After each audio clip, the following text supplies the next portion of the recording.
Here.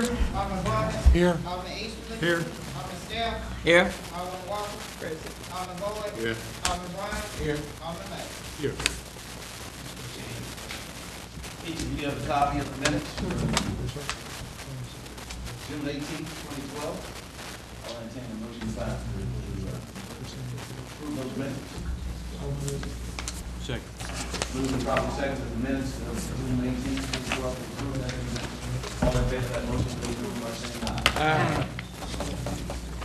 All right, before we go to committee reports, Ms. Oakwood, so you have some special guests here tonight, and we want to welcome you back after extended stay, and we want to give you the floor, and you're welcome to give your information and introduce your family. Okay, first I'll introduce my family. My son is here and three of my grandchildren. My son, Lloyd A. Holcomb Sr., and we have Rodney Holcomb Jr., my second son, Marissa Autumn Holcomb, and Lloyd A. Holcomb III, Lloyd A. Trey Holcomb III.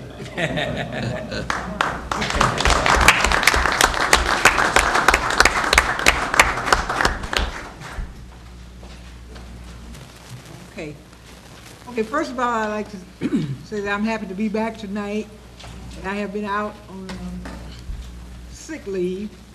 I had hip replacement surgery in May, and I am recuperating and doing well. I'm sure that there have been some speculation as to where I was. I've been here 23 years, and I doubt if I've missed that many council meetings all the years that I have been here. But it was a very humbling effect to be sort of in solitary confinement for 2 months. I've never been that confined in all my life.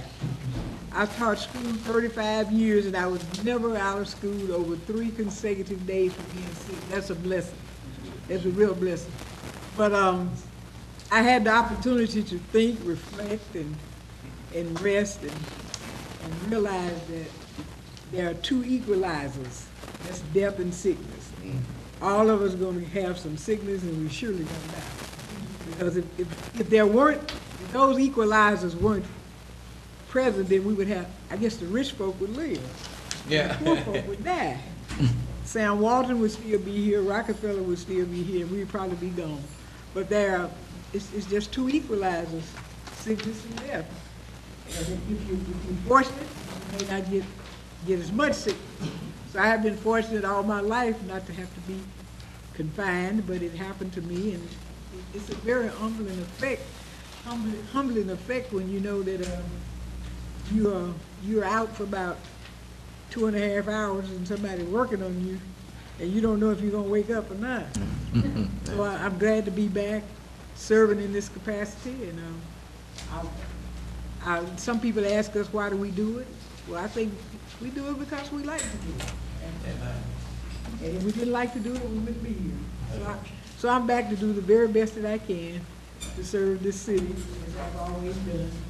And for those people who thought I had hibernated or I was terminally ill or whatever, I'm back and I'm doing well. I'm doing fine. I'm glad to be back. And thank all of you for your prayers and consideration. To make this long story short, I don't have to do it. So on behalf of the City Council and the citizens, we welcome you back. Glad to have you back. Thank you. And you're looking well. Thank you, sir. One other point, I had perfect blood pressure. I'm going to take it when I leave tonight. When they say my blood pressure, I said, you must be making a mistake. Let us know next week. Okay. All right. Okay. All right, Ms. Hogan, we're going to go right into the ordinance and resolution, so we Ordinance like your committee to make that report, please. Ordinance and resolution met prior to the meeting, and we are going to read the second time, number 1 through 5. And it has been requested by the city attorney that we complete number 6, and we didn't make that decision in the meeting, so, I move that we complete number 6. Second. Been moved and properly second. That amending ordinance number 6381 concerning retreatment of discharge into the wastewater system be completed tonight. Okay. And all the other resolutions will be completed, however, we have some changes. There has been a substitution for number 9, so each person should have that. On number 10, instead of... Okay. The floor is open for questions. Look back to number 6. Okay. Adding number 6 so we can complete it. So we can complete number 6. Hearing no questions, all in favor of the motion to complete number 6, let it be known by saying aye. Aye. Any opposed? The motion carries 8-0. Okay, in the resolutions, on number 10, where it says Christopher Blunt, we are substituting Earl Mays. I think Mr. Blunt has been named to another commission, so Mr. Parks and Rec. And we're gonna make 10A will be Archie Sanders. So so I move that we accept the substitution as well as the added resolution. Why are we in the, why is it 10A? Because I just decided to put it there.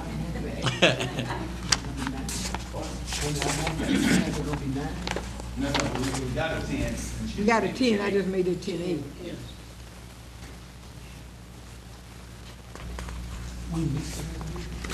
Yeah, she's Okay, added see, another yeah, resolution. well, Mr. Sanders' resolution came in late, so we just made it 10A. Did we get a second? You must be pleased with. Okay. Are there questions? Hearing none, all in favor of the resolution, which one is we? Oh, yeah, all in favor of adding. Your turn. Amending 10A, I'm sorry, amending 10 and adding 10A. All the appointments are for 5, or in the resolution for 5-year terms. Let me know by saying aye. There needs to be drawing lots for 7. Motion carries. For the benefit of the city attorneys, you may not have heard this when we were in the meeting, we're gonna start reading each ordinance and resolution at least one time. Well, the resolution will be read for one time. We're gonna read the ordinance at least one time. It was a recommendation that was made by Alderman Glenn Brown I guess they went ahead and stuff. several meetings ago, and I think it was a good recommendation, and it takes us out of maybe something new, something that somebody may be sitting and say, well, you didn't do that, you did this. So we don't want to go to court on a small issue. So we'll be reading it in its entirety tonight. That's all I have. The numbers. Yes, Mayor. The Ways and Means Committee met prior to the meeting, and we have one budget adjustment that's in your packet. It's to appropriate 2009 bond funds for the Chester Hines Community Center repairs, funded from unspent funds appropriated for street overlays. This is from the 2009 bond funds. It's actually coming out of the account street overlay projects. The total is $85,000. I move we accept this budget adjustment with the attachments. Second. Moved and properly second as a budget adjustment in the amount of $85,000. That will help cover the repair and maintenance to the Chester Hines, additional repair and maintenance to the Chester Hines Community Center. It will be funded from unspent funds appropriated for street overlay. Are there any questions? Hearing none, all in favor of the motion, let me know by saying aye.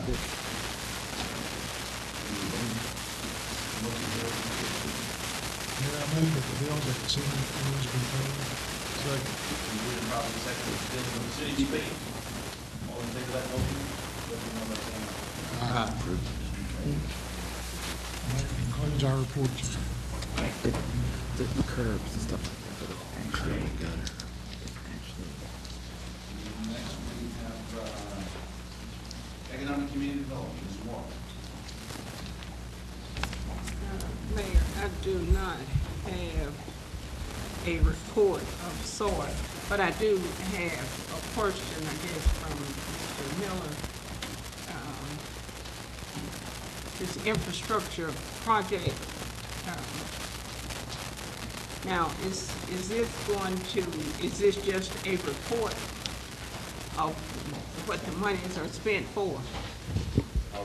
2012 bond issue. Yes, this is a schedule of projects that will be funded or planned to be funded from the bond issue, and they're each sorted into the ballot question. So there was a drainage ballot question, a street ballot question, sewer, etc. But the answer to your question is yes. Okay, were these originally in there?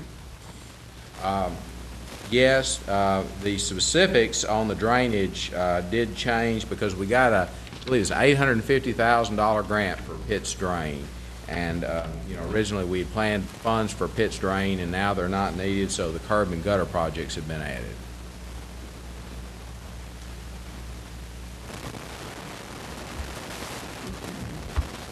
The University Drive drainage project, was that in there? Oh, yes, ma'am, that was also added. What about this sewer extension? The sewer extensions were, originally there was $400,000 in there for I-530-63 sewer extension from Ridgeway to 73rd. But our first project in the 2009 bond issue was to extend the sewer from, I-530 to Ridgeway. And that was funded partially from 2009 bond issue funds and partially from a federal grant, and which was lost.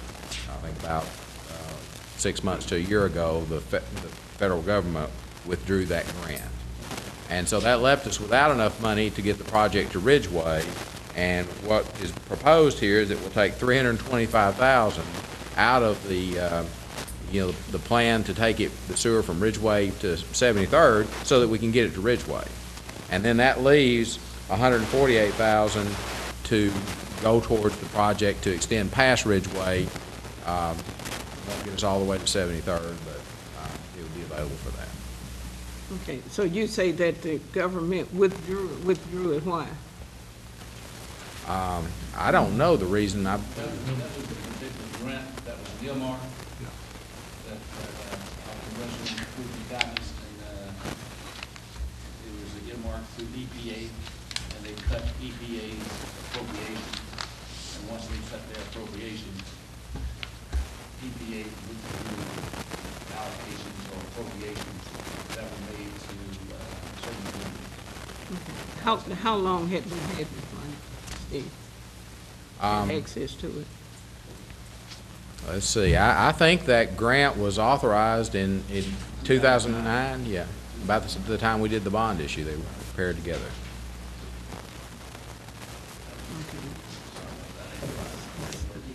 So we didn't use it, so we lost it.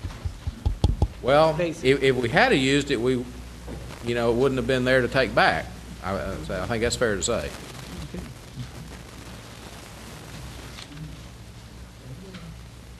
I think this is a situation where Mr. Sampson had explained previously the grant was gotten through their department. Would you like to explain to us? No, I'm good. Steve, I have a question. The police patrol facility, $124,000, what is that?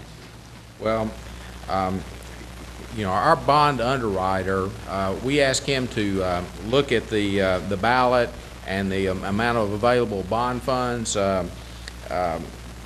After he sent a schedule of what was left on the ballot, and we saw that there was money left for police, so we asked him to look at every question.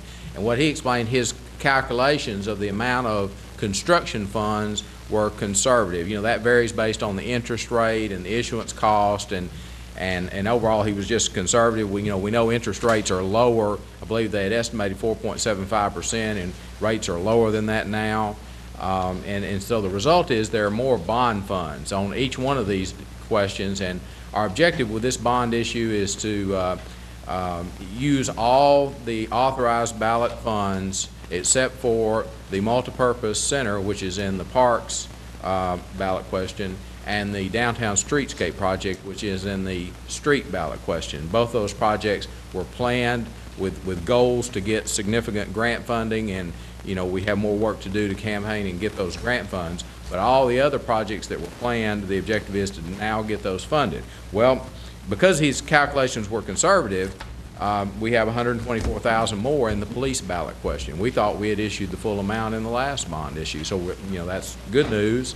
And what we're proposing to use that for is the police patrol facility. Because based on the estimates that we've received so far, we believe we're going to need some extra funding for that. And one last question on the animal shelter expansion, because people ask, and I'm sure they ask other council members as well, what will be done with this little over $1 million for the animal control? Well, When you say what will be done, it was on the ballot. I know. Rebuild an animal control facility that will serve the citizens of Pine Bluff, and we are in discussion with the county in order that we can possibly have one that would serve not only the city of Pine Bluff, but Jefferson County as well. So we are in progress, in the process of evaluating what the facility will be. But that money is what was in the bond referendum. I know. Go toward that. I know that it was, but I'm saying, is this going to be part of a new facility or expanding the one that we have? It's going to be part of a new facility. Unfortunately, the Parks and Tourism Department did not allow us to expand within the park, whether it's with the present facility. So their recommendation is for us to take it out of the park. We have a location yet. No, that's where we're presently in evaluation of.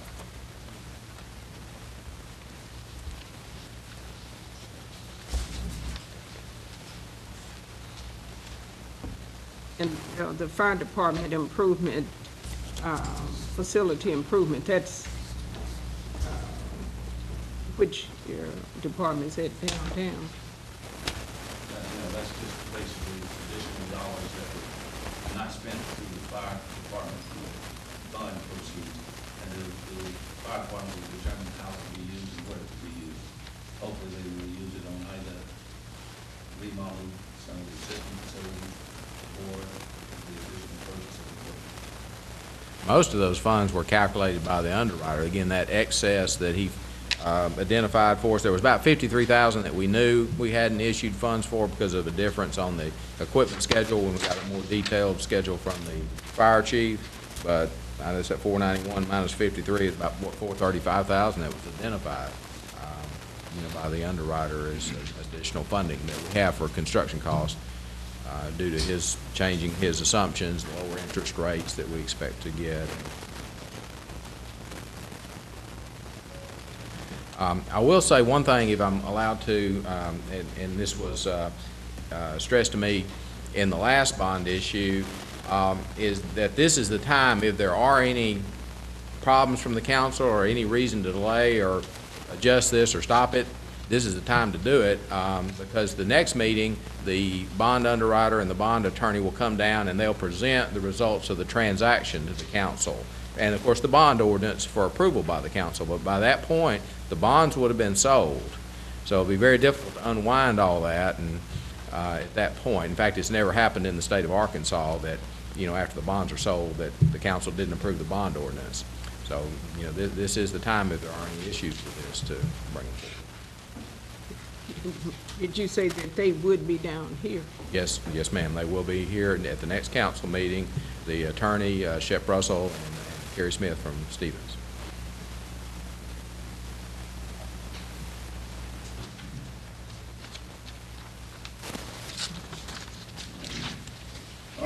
Thank you. Any other, is that in what we,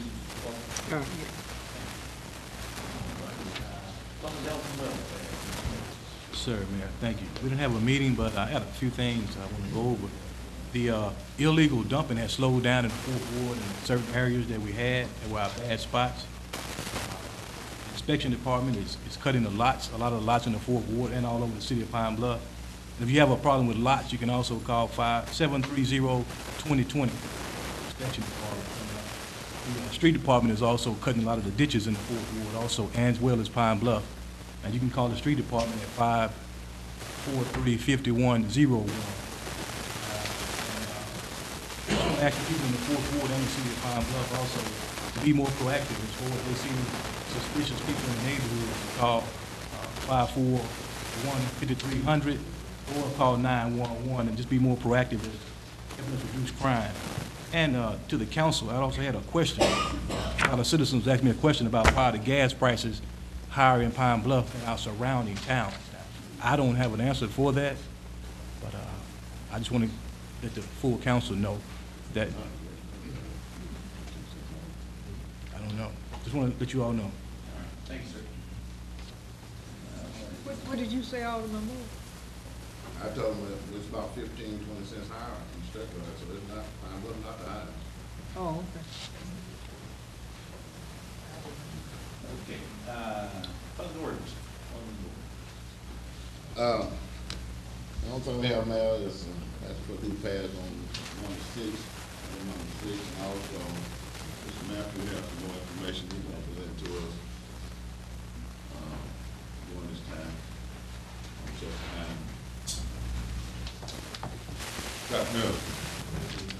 Since our last council meeting, when we were referencing the gymnasium floor, we have since met with the representative from Memphis that submitted us the low bid on the wooden floor. Representatives from Parks Commission was present, the director was present. We got a chance to look at the product. We also met with the full Parks Commission with regards to the products that have been presented to us with regards to the gymnasium floor. And we have received a recommendation from them that they would like to go with the wood floor. We met with the gentleman. He has given us all the guarantees and all the necessary paperwork that goes along with the floor. We've seen the floor. He brought samples. We are prepared to move forward with the council's blessing. Within that budget adjustment that was voted on earlier, the gym floor is a part of the $85,000 as well as the other items that need to be adjusted and worked with at the Chester Hines Center. We're just waiting to go forward from this point on with finishing the necessary repairs and getting this project done. Of course, I was a little preoccupied when you think about me saying, who did you say want this wood floor? Recommendation will be coming from Parks and Rec. Go with the wood floor. The whole, are you saying, are you talking about the commission, or are you talking about the director and others? The director as well as the commissioners. We met with them last Thursday at their meeting. Mm-hmm. We also met out at the building at the site, got a chance to look at both samples, and we did our research on both products, and it was concluded that the wood floor would probably be the preference and the best floor for the facility. Yes. Yes, I have some. Let's do it like that. And while I'm speaking, the parks in the Fourth Ward also cut. Did a good job to take care of those floors also. But we had asked them to bring in samples of those floors up here to show you all. It's up to you all. Number 7 on the agenda is still there. I went out and saw the floor that they have a reference to. And once you see the demonstration, I think you come to the conclusion that that wood floor is going to be a lot better than that other. Get that chair there then. It's all right. It's up. Well, maybe it's, yeah.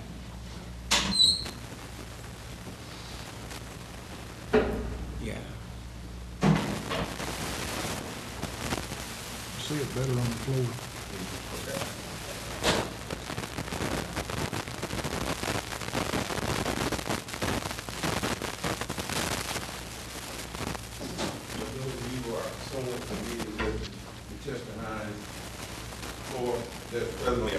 floor that's there, that's being worn, it has bubbles in it, it's worn out, it needs to be replaced. The initial bid that we got in the first bid was for snap down floor. This is it, comes in 12 by 12 sections, snap together, and they lay on floor. In order for this product to go down, the floor has to be totally removed, clean, and installed. The only weight that holds this floor down is the weight itself. It snaps in and lays on the floor. This was the initial bid for $41,000. In the second bid, we received the same bid back for this floor. Also, we received wood floor bid. This is the wood floor. This represents the concrete that's up and down now. Also, the rubber floor that's there now does not have to be removed for this product to go on. The plywood is laid on with the cushion in between. The hardwood is laid across the plywood. They have a mechanism that pulls the floor into the concrete so it's part of the concrete of the concrete floor. The grade of wood is third grade wood. The reason the cost came down. The only difference in this wood and grade 1 is it's a darker color. We met with the gentleman. The gentleman guaranteed us that this floor should last us anywhere from 30 to 40 years.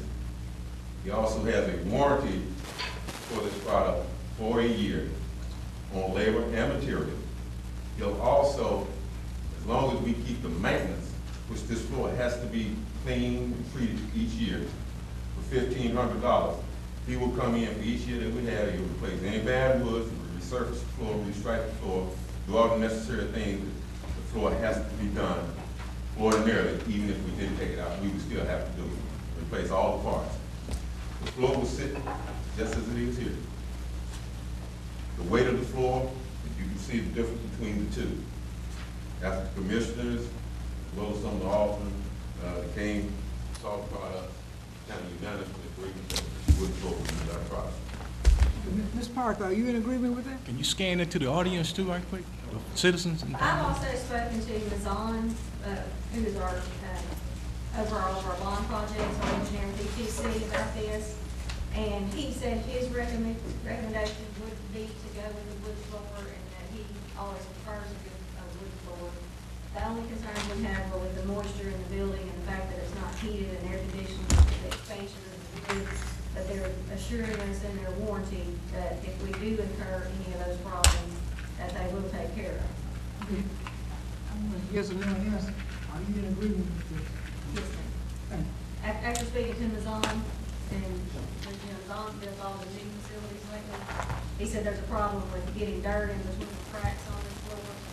It is easier to repair, replace and take up, but I'm in agreement with Ms. On's recommendation also, because the fact that he's done something with these floors. Okay, that's all I want to know, if Parks, if you all are in agreement with it as a commission, as well as the commissioners, because I think that in various departments, the department heads and other people should have, they should have some latitude to select whatever.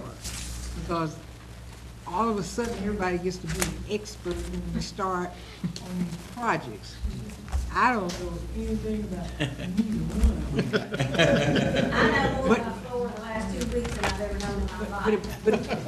But if that's what you want, and that's what you're satisfied with, then that's what I think you should do. If they intend to honor their warranty, as they say they will, with our moisture problems, then I'm in agreement with it. It doesn't matter what project we start on. We get 50 to 100 experts that know everything about everything. So I'm happy if you have it. I appreciate that. Excuse me. Yes, sir. I'm certainly like Ms. Holcomb, because I don't know anything about floor. But you said something about $1,500. Is that one time or every year? That's yearly. Yearly? Yeah.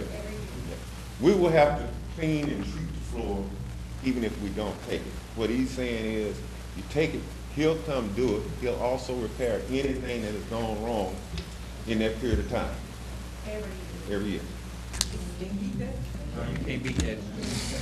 He's gonna put that in to writing. the citizens' audience, you just scan the wood floor. Can you scan the other one, get the citizens? This is fast. And it goes over this. Also, and I forgot to say, before he puts the wood floor down, there's several layers of visqueen that will go down in the moisture barrier, to keep the moisture out. Keep Marshall out. And what is the time frame of the construction of the floor? All I need is to go ahead and we'll get him down and we'll negotiate the contract. He said 3 weeks. That's what I want. Oh, I'm sorry, the Oh, that's construction right. time, Yeah, construction. in the process, the floor will be built and installed for Chester Hines. It won't come prefab, it will be built there.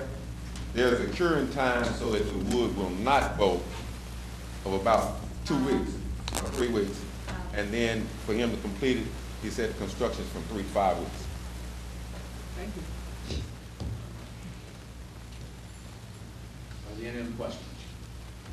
Okay, Mr. Matthews, what is the guaranteed time? You said 30 to 40 years, I'd heard 50 before. Well, Not that it make a lot of difference. and But his this will reason- be in writing, And understand his reasoning in saying so is that this entire top level, it can be refinished, and refinished. So that's why you get your 50-year lifetime out. Unlike the other product, if it breaks, you have to replace it. And I'm sure all of us had hardwood floors in the house. You just refinish it, you take a 16th or 8th off, and go back over the paint and stay. I have a question for the council. On number 7, do we still vote to veto this, or? how do we- We're not there yet. Yeah. Mr. Matthews, what is the cost on that floor?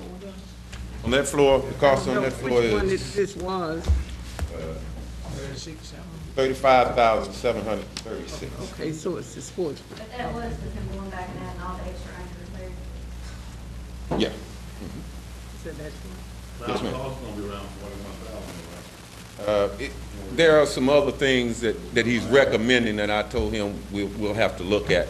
That's why we left the cost. He wants to install some handicap things that we're pretty sure that by law we're gonna have to do. But that was not included in his original cost, simply because the floor is lifted, we're gonna have to make some arrangements, whether he do it or we do it. Wheelchair accessibility and that type of thing. And if you think about it, Ms. Parker, can you come to the mic? Excuse me, sir.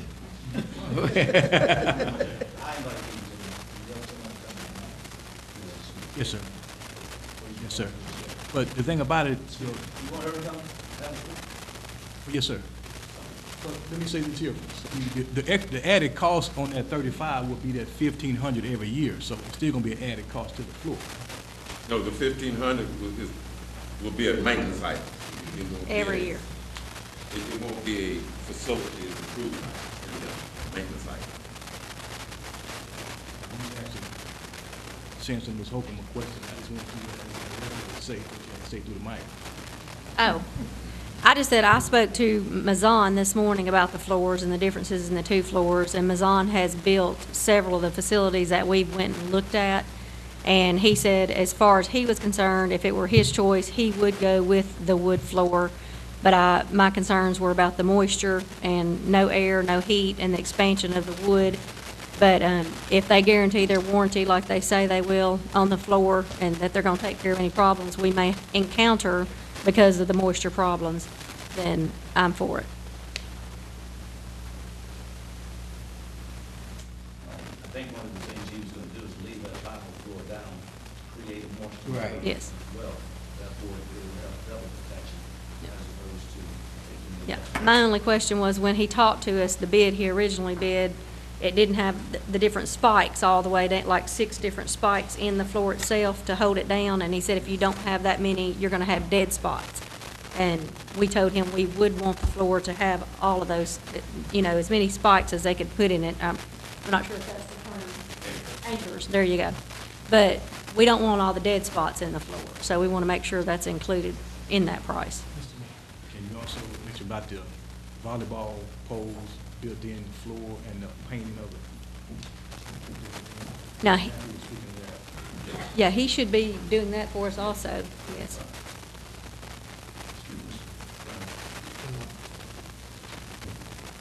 Mr. Matthews, you did state that the bid screen would help the marshal a little bit. Did you not state that? Yes, sir. When they originally built the gymnasium, typically you would put this screen down prior to you pouring slab. That was not a practice when they built the building. That's why we're getting the moisture coming through now. So to cure that, we're gonna leave the existing floor down as well as put this screen over there, secure.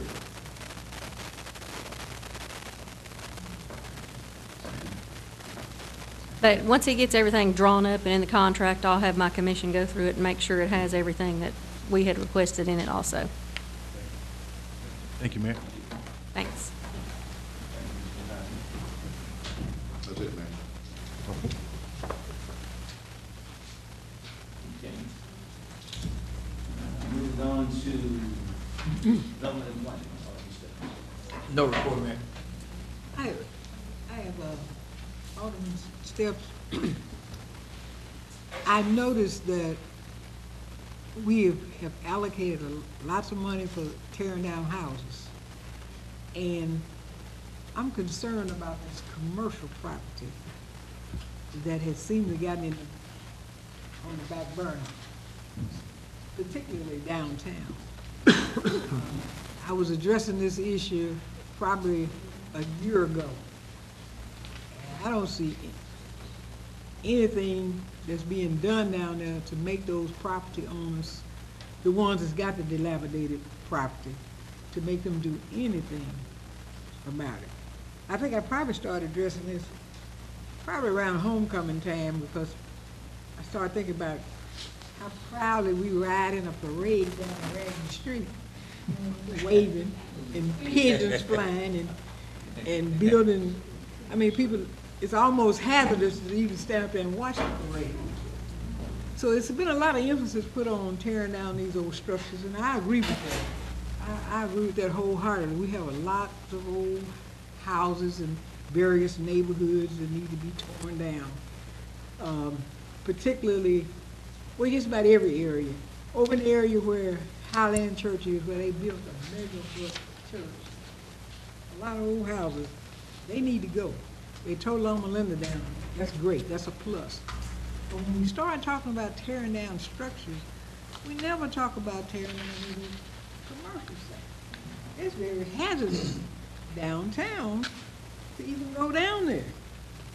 If you go to the music store, and I've said that over and over because my grandchildren play in the band. You go to the music store, he's boxed in with two old raggedy buildings. And he's the only music store here. Okay, if you go to, on the other side of the street, where the little Paul's Fashion, they're boxed in with the old Crest building, that other little building. Everybody's boxed in. But there's not a lot of, nothing said about making these folks clean up that property down there. And I do agree that we need to tear down these old structures in the neighborhoods, but if we can make people tear down old structures in the neighborhood who are on fixed income, certainly we can make absentee landlords clean up Main Street. It's despicable. We ought to be ashamed to have a parade down there. So, because they come under your community. All right. I mean, Well, two things that happened. The first thing was the legal notifications to the proper ownership. And some of that property, as I understand it, was tied up in legal matters as to who actually owns it, and some of them had been mortgaged to banks and that kind of things, and trying to get to. So I think a lot of those people had left the banks holding the bag, some of that property. And that was one of the issues.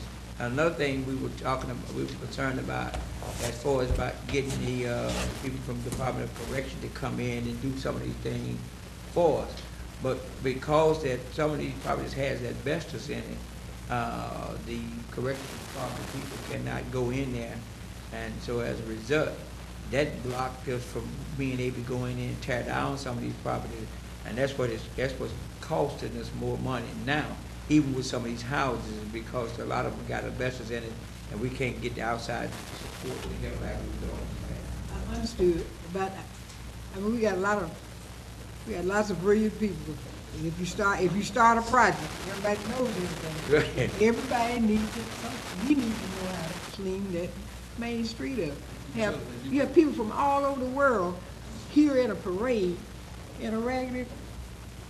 I agree. Let's see the attorney kind of bring up what they're doing from a legal perspective.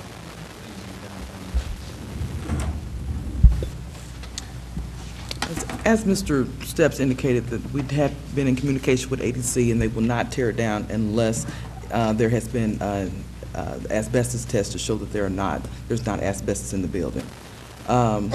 What our office is doing is we're going to prepare a petition to obtain a judgment against the property owners prior to, because the bottom line is the city doesn't have the money to tear down these commercial structures. It's very expensive.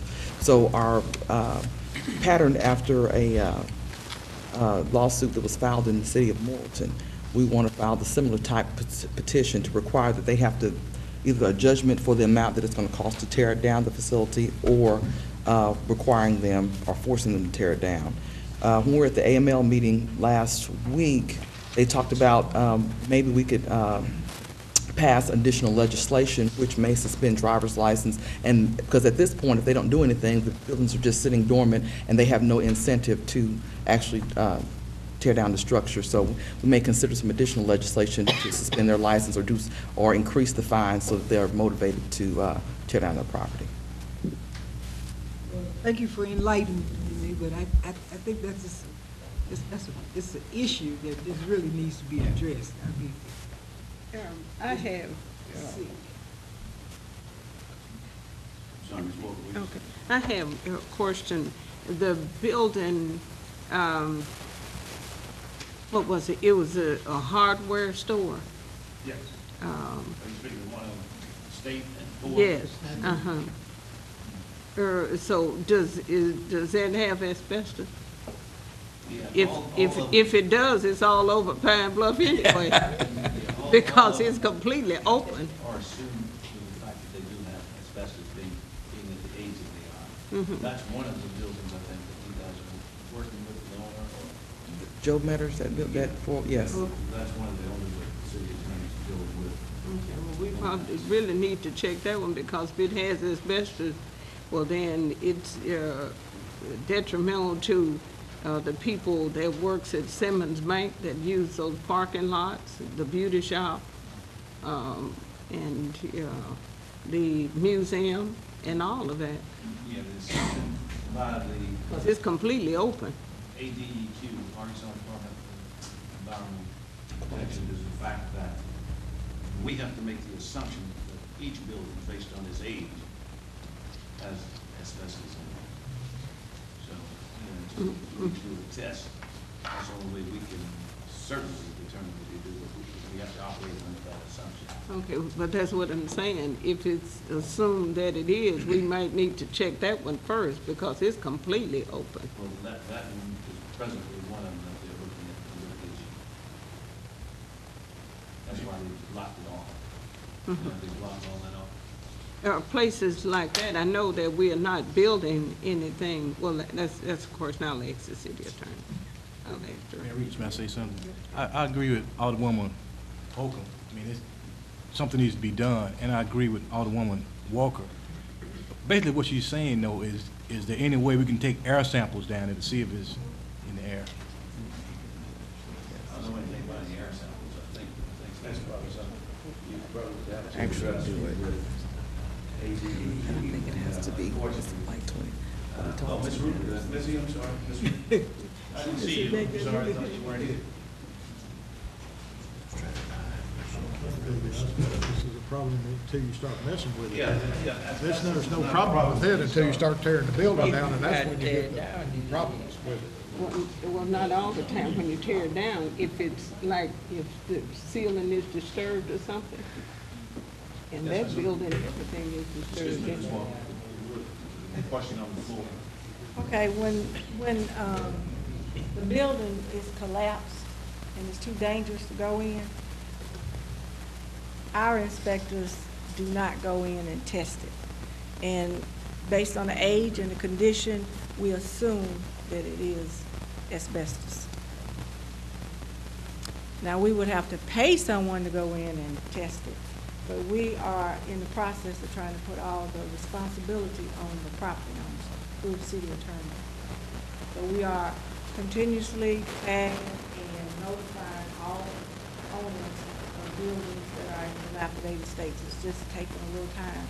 We did get a bid on tearing a couple of those buildings down, and they were in excess of over $100,000 apiece.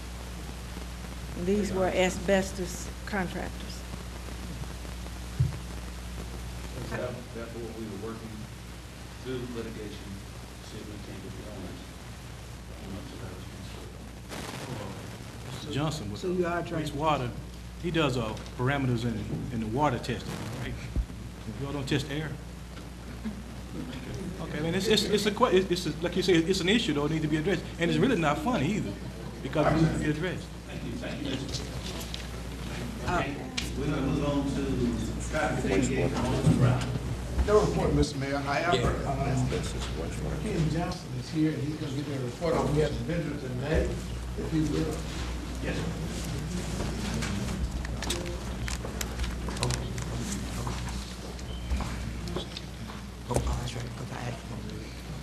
Hey, good evening, Mayor and members of the council.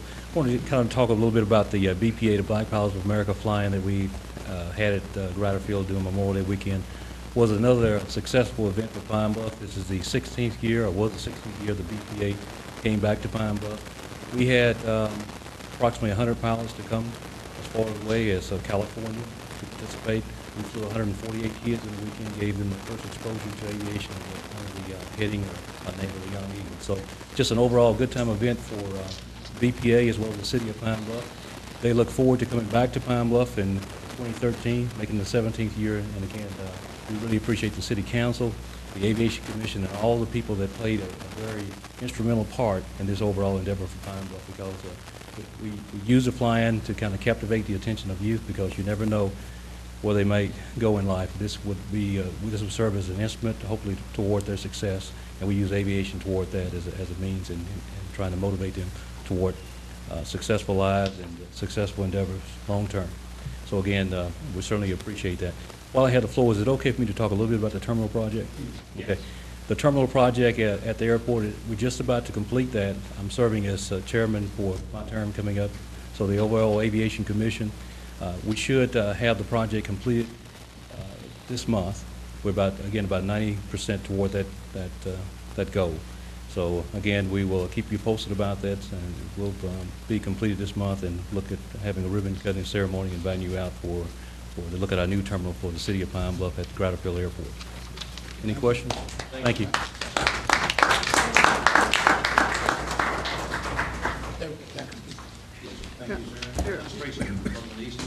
Mayor Reedus, may I say one thing, because I think it's so encouraging. Last year, I was out there, and it was a young lady, I believe she told me she was 23, looked like a little kid, and she had flown her plane in here from I forgot where. And yeah, and that was just, it was just amazing that we think about kids her ages with a car, and she had a plane, had flown here. So I just, I think that's encouraging to young people.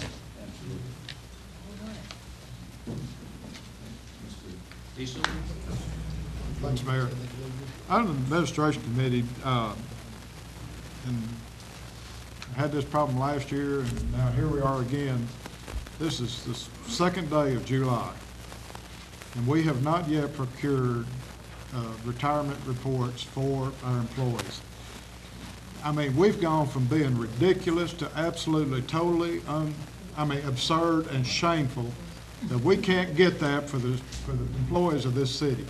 With computers and things, we ought to have the information to them within 2 weeks, and they ought to have, even with problems and having things changed, there is no reason in the world we used to never have this problem. They got them out by, at least by the end of March or 1st of April.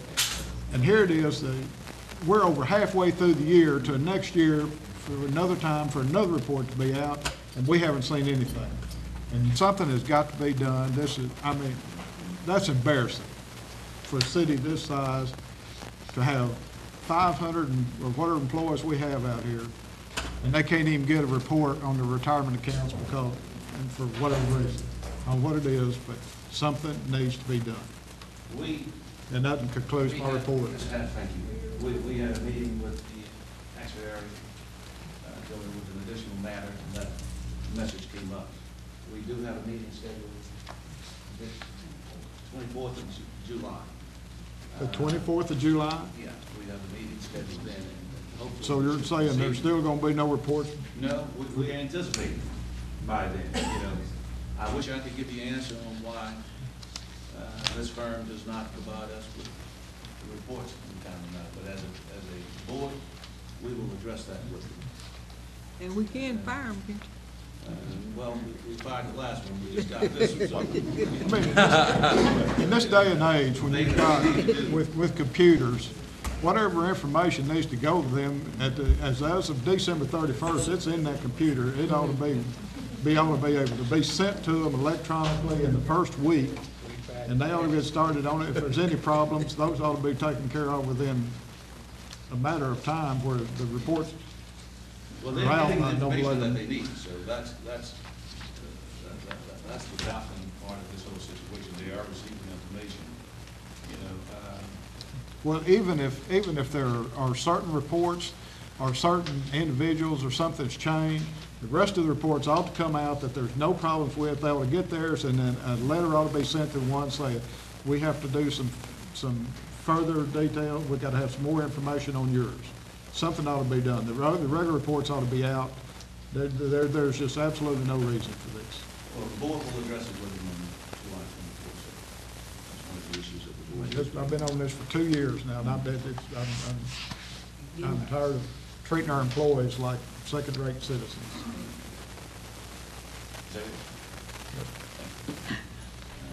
Public safety. Public safety meeting met at 4 o'clock with all members present. We heard from the police department and many good things going on there, but I'm gonna highlight a couple of things that they're doing. And that is the payday camp has approximately 170 kids, ages 6 through 16 in attendance. The camp will run from Monday through Friday, 8 to 5, until July the 13th at Southeast School. And we're gonna have a basketball camp July 23rd through the 27th. And we're gonna have a fishing derby on August 18th. August 18th. Right. Another highlight. And what will that be done? Did it say? Fishing derby? No, it didn't say. It said call Shirley Warrior for more information. Martin Luther King Park. Probably. Okay, and then another highlight was we have been awarded a renewal for the AmeriCorps program, and it's been increased to 10 cadets. And we were awarded a COPS grant for hiring 4 vets. Now, there are many other good things going on in the police department. I just wanted to highlight those. Ms. Edwards, would you make notice of that again about the COPS program? Because it's important that we get this message out to our veterans. Okay. This is a program that will Okay, we were awarded a COPS grant for hiring 4 vets. 4 additional military veterans. Right. Yeah, if you know military veterans that are looking for a job, would like to be in law enforcement, they are the primary candidates that this particular grant will reward. Okay. So if you know any, please notify them, ask them to please get in touch with the Concord City Police Department or the HR Department, Human Resources Department. And overall crime is down, and the crime stats are here, and other information that they provided that would just be a little bit too lengthy to report everything. I just wanted to report on some of the important things. And this camp is great for these youngsters, and they don't have to pay too much. We also talked about the burn ban and the impact that shooting firecrackers and other fireworks will have on this city for the 4th of July and the days after and something. And there is a burn ban in all 75 counties in Arkansas, but the problem is that the fireworks folks still selling fireworks. Yeah. But they're not selling them on the inside of the city, but all you got to do is go out on the outskirts and buy them.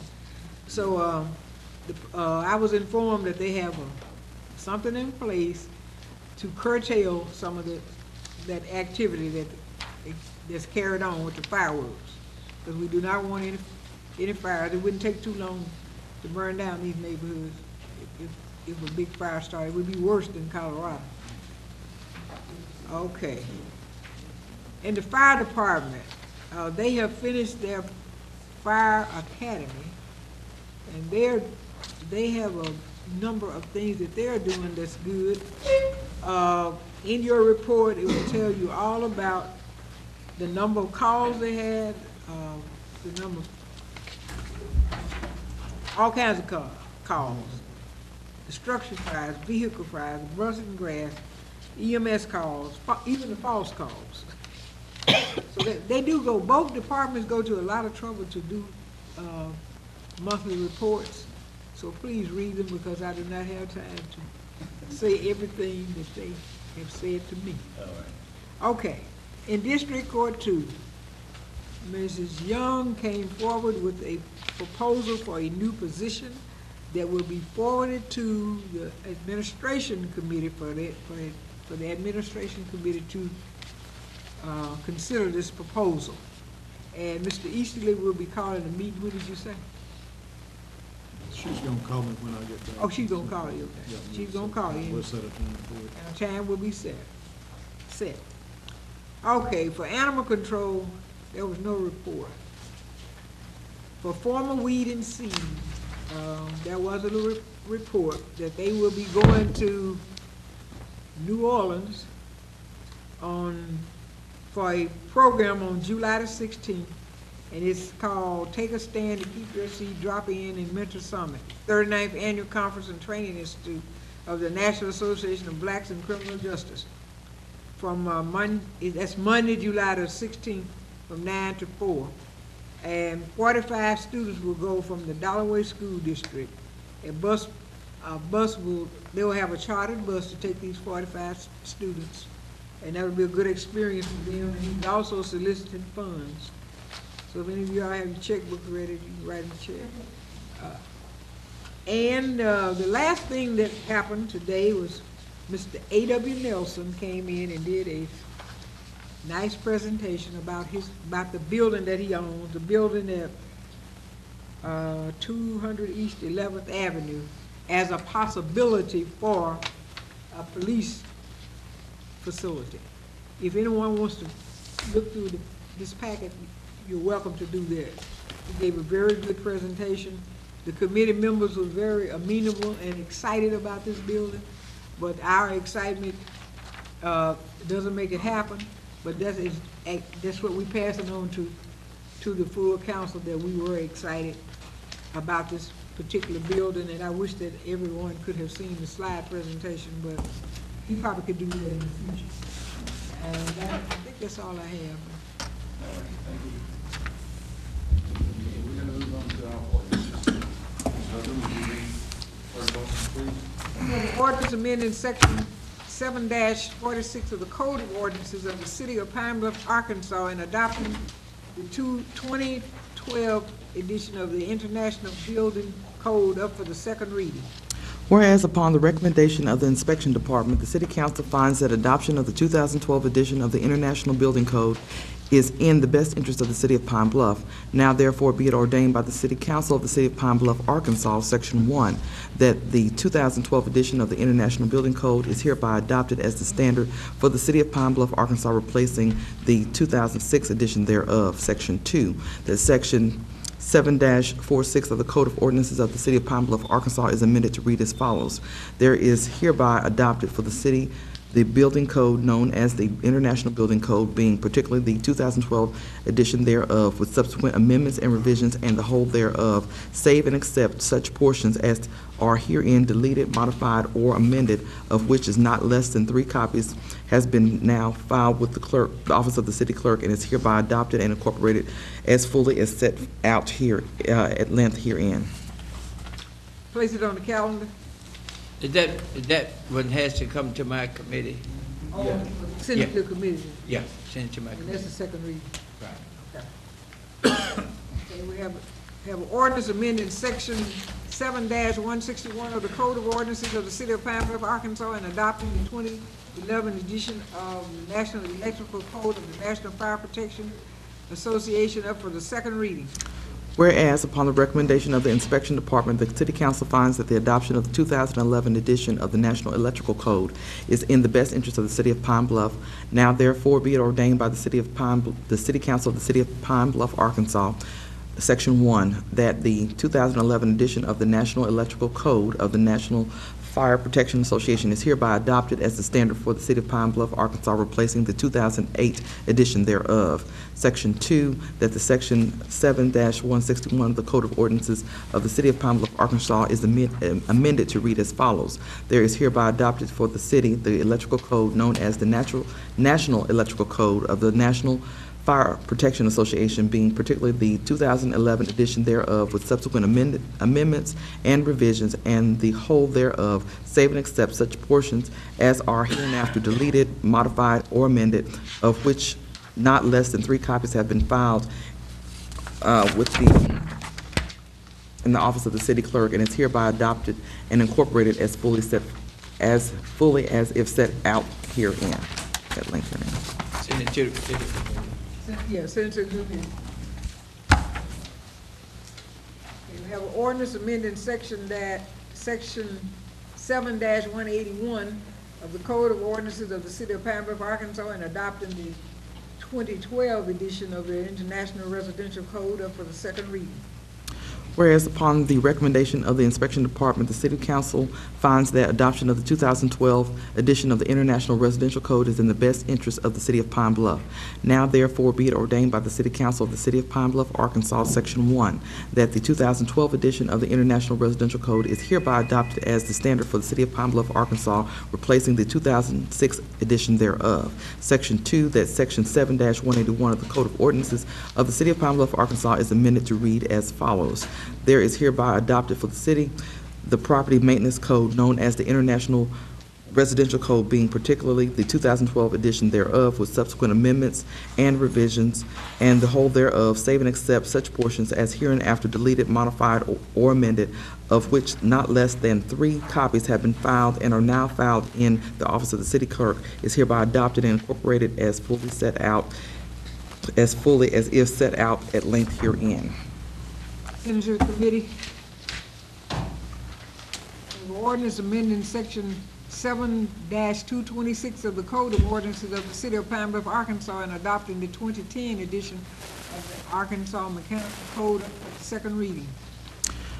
Whereas, upon the recommendation of the Inspection Department, the City Council finds that the adoption of the 2010 edition of the Arkansas Mechanical Code is in the best interest of the City of Pine Bluff. Now therefore be it ordained by the City Council of the City of Pine Bluff, Arkansas, Section 1, that the 2010 edition of the Arkansas Mechanical Code is hereby adopted as the standard for the City of Pine Bluff, Arkansas, replacing the 2003 edition thereof. Section 2, that Section 7-226 of the Code of Ordinances of the City of Pine Bluff, Arkansas is amended to read as follows. There is hereby adopted for the city the Mechanical Code known as the Arkansas Mechanical Code, being particularly the 2000 edition thereof, with subsequent amendments and revisions, and the whole thereof, save and except such portions as are hereinafter deleted, modified, or amended, of which not less than 3 copies have been and are now filed with the office of the city clerk, and is adopted and incorporated as fully as if set out at length herein. Send to committee. We have an ordinance amending section 7-301 of the Code of Ordinances of the City of Pine Bluff, Arkansas, and adopting the 2012 edition of the International Property Maintenance Code up for the second reading. Whereas upon the recommendation of the Inspection Department, the City Council finds that the adoption of the 2012 edition of the International Property Maintenance Code is in the best interest of the City of Pine Bluff. Now therefore be it ordained by the City Council of the City of Pine Bluff, Arkansas, Section 1, that the 2012 edition of the International Property Maintenance Code is hereby adopted as the standard for the City of Pine Bluff, Arkansas, replacing the 2010 edition thereof.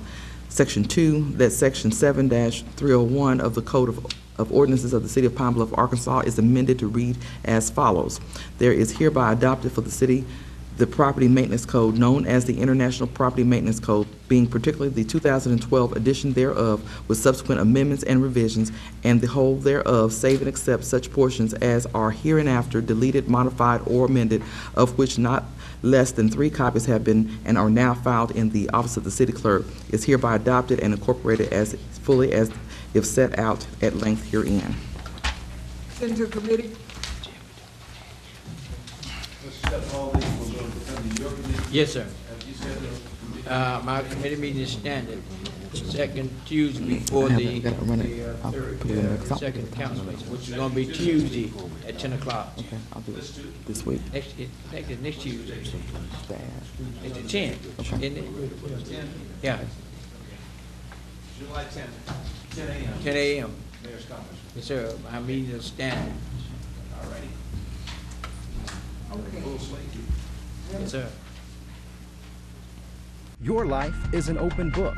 At the University of Arkansas at Pine Bluff, you can take advantage of scholarship opportunities and acclaimed academics with undergraduate and graduate programs tailored to achieve your plans. Learn from dedicated faculty and be challenged to reach your full potential. Get involved in campus life with student activities that add value to your character and give distinction to your collegiate experience. Become a part of the Golden Lion story at the University of Arkansas at Pine Bluff, where you'll be proud to be.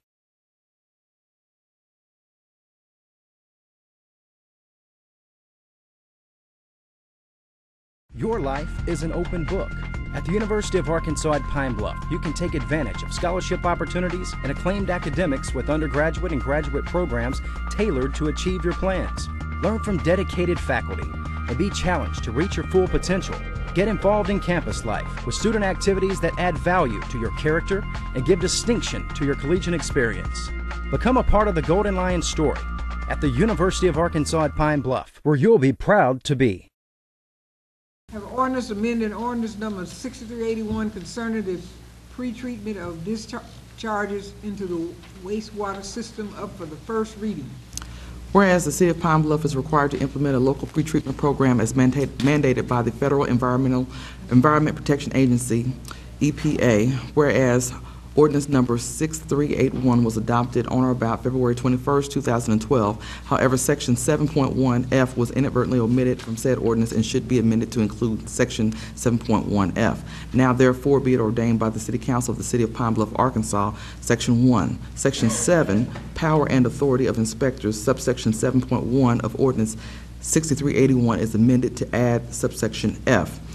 In addition to the provisions of this ordinance, the Pine Bluff Wastewater Utility is specifically authorized to make other reasonable rules and regulations in regard to the construction, use, and operation of sanitary sewers to be connected to or connecting into the mains of the Pine Bluff wastewater system. Section 2, all ordinances or parts of ordinances in conflict with this ordinance are appealed to the extent of the conflict.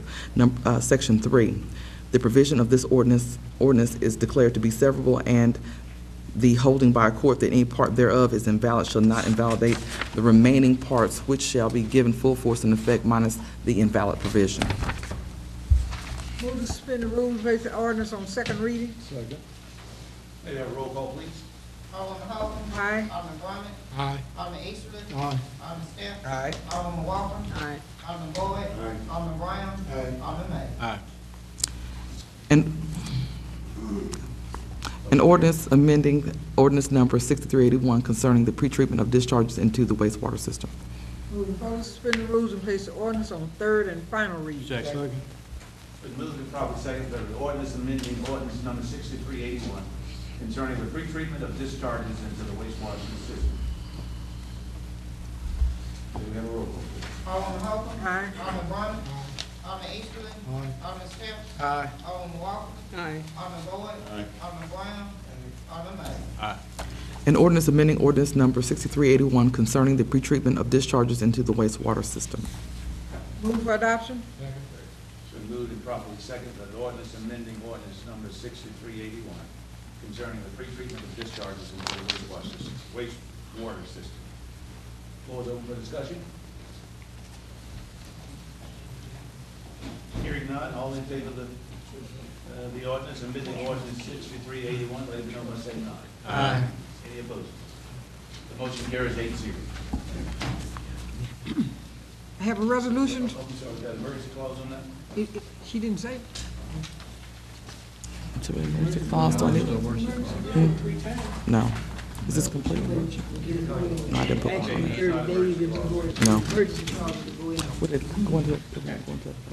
You just moved it from 1 to 3. Right. You don't want to do the emergency?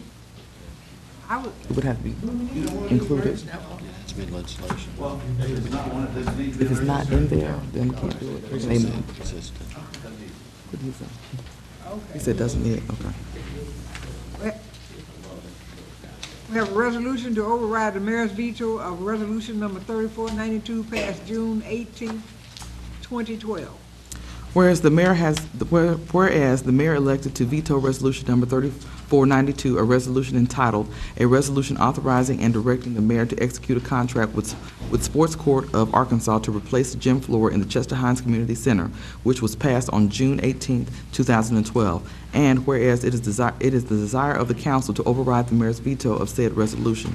Now therefore be it resolved by the City Council of the City of Pine Bluff, Arkansas, that the mayor's veto of resolution 3492 passed on June 18, 2012, and being titled "A Resolution Authorizing and Directing the Mayor to Execute a Contract with Sports Court of Arkansas to replace the gym floor in the Chester Hines Community Center," is hereby overridden. Move for adoption? Moved and properly seconded the resolution to override the mayor's veto of resolution number 3492, passed June 18, 2012. All right, floor is open for discussion. I want to discuss Chester Hines. Hines is spelled wrong in the ordinance. Where is it? Where is It should be H-Y-N-E-S, not H-I. Can't spell either. It's in the ordinance, it's just spelled wrong, just a Hines. Can't spell either. Huh? Can't spell. H-Y. All right, I have a statement of veto I'd like to read. Are we going, if we're going with the other floor, are we not pulling this or what? We have to pull it. We have to pull it. We need to vote on this. I would recommend that we vote on it, and can you add it to the, amendment to the other one? I mean, it's still on the floor. Can we? It's over, just pull it, it's over. The sponsor would have to Had to do vote. with his veto, and then it wouldn't be necessary. What is the question? The recommendation is for the hardwood floor. So, the necessity of this is not there. And neither is the necessity of the veto. Then, that's what I said, the veto was done prior to, had to do the veto to get it in last week, so it doesn't really matter. If you can pull the veto, we pull the veto. Doesn't matter to me.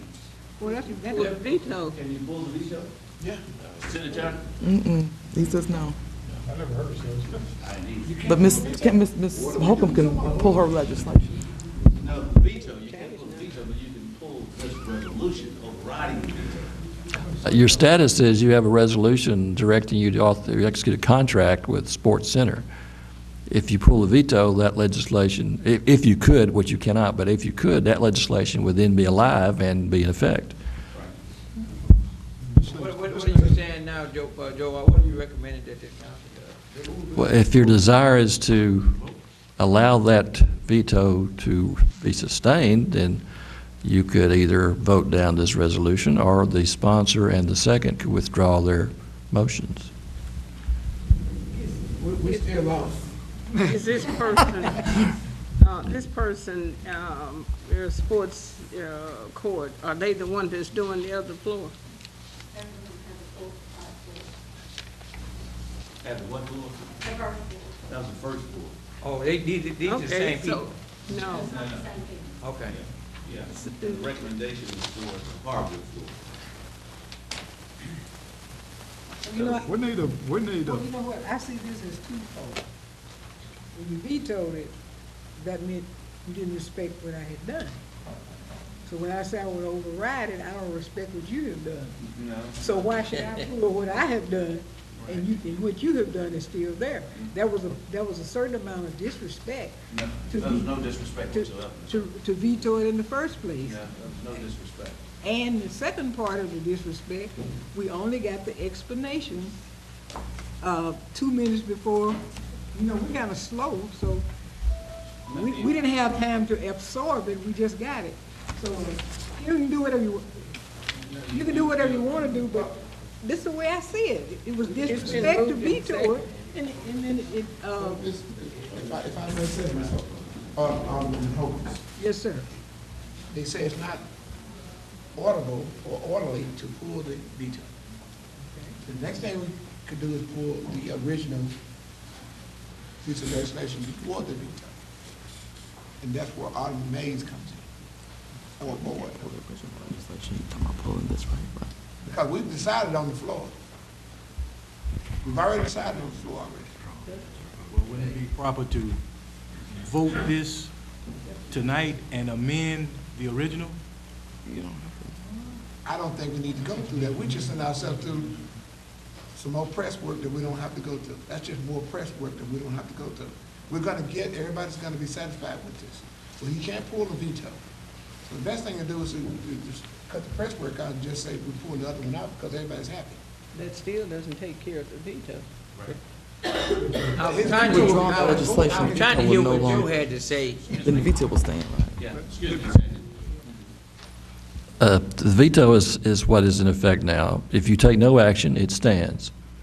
So you have a choice. You can, the sponsor can withdraw their motion, and the second can withdraw their second, in which case there is no legislation on the floor to override the veto, and therefore it will stand.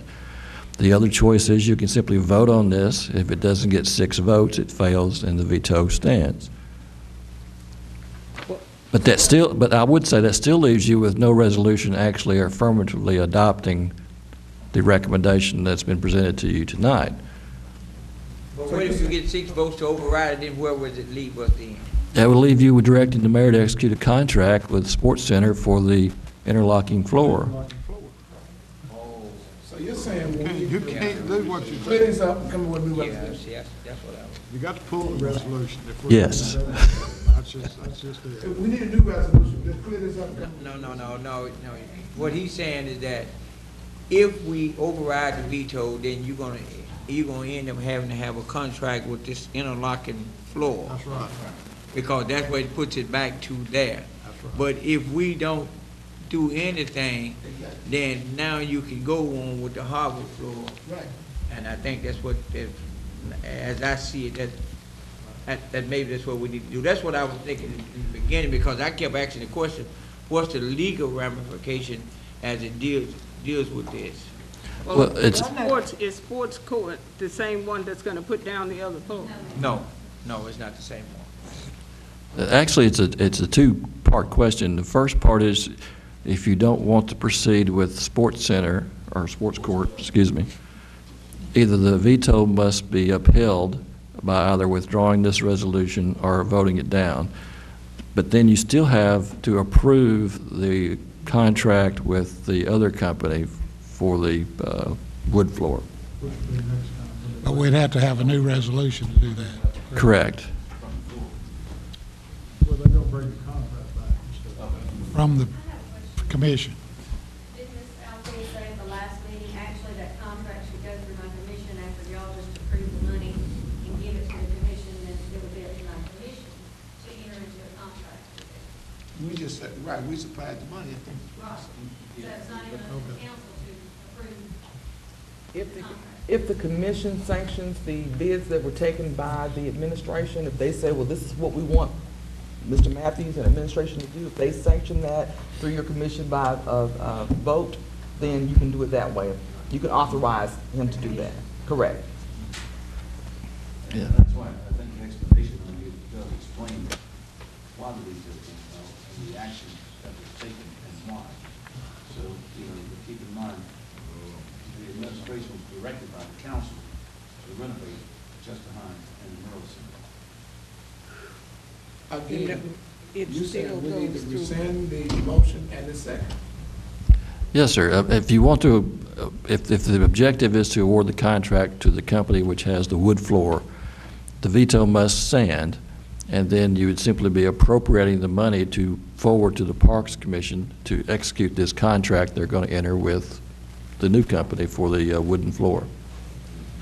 So what this says authorize and direct the mayor to enter into a contract, and the contract is going to be entered in through the Parks and Recreation. Correct. So therefore, if But that's specific to that company, Sports Court.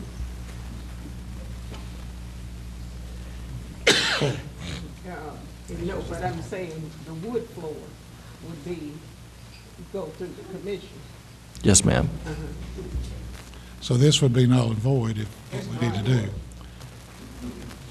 I think we all were trying to support the Parks Director and the people that run the Chester Hines Center, and that was the direction that they wanted to go.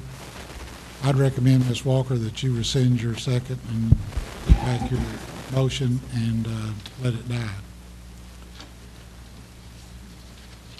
Well, where does that leave the resolution? It's dead. That would be dead. Then there'd be a new one brought up at the next meeting from the Planning Commission. The Parks Commission can do it themselves. They don't have to come back to us. And they would go into a contract then with the other company. So I'm good with that if y'all are. So you need to withdraw your Next time second. they'll bring us a formal proposal of what they're. No, they won't have to bring us nothing. I mean, for us to see before we approve the money. We've already given them the money. Already given the money. We gave them $85,000 earlier to take care of that.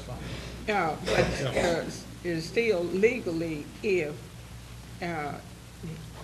we just withdraw it and say that means that we are directing him to enter into a contract, right?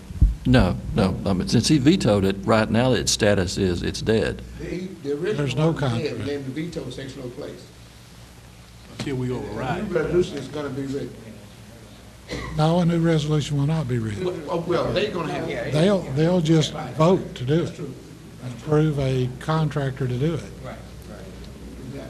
Well, it really doesn't matter. You can vote on, you can go ahead and call the vote. It has to get 6 votes to pass, so that way that'll take care of it. I'll rescind my second. I didn't, I'll rescind my second. okay, she rescinded the second, and I rescind my motion. But, and I have this comment to make. When the chief executive vetoes, to me, that's defacing about 5 or 6 people. I think that maybe you shouldn't be so hasty in vetoing it. There was 5 people who voted for it and one person who voted against it. If I had been here, I would have voted in the affirmative. But the veto to me seemed like a slap in the face, and seemed like you were demeaning. But it's just a way of law. Excuse me? Okay, excuse me, let me finish. It's a way of demeaning your legislative body. And that's just the way I see it. That's just my But now, comment. let me make a statement to that. But it's a part of the process. It's a law process. It is legal, but everything's legal is not appropriate, and everything legal is not even ethical. And when you do things just because you have the power, I have a right to say that I feel that I have my right. You're absolutely right. This is a free country, and I have the right to speak. 7:30. And that's what I'm executing. And that's the way I feel, right or wrong. It is demeaning to do that, which means that the legislative body can't think or make bad decisions. And you know, it was in September when I brought this issue up. That case was over there rotting him down, eroding. Nobody said a word about it. I brought this up in September of last year.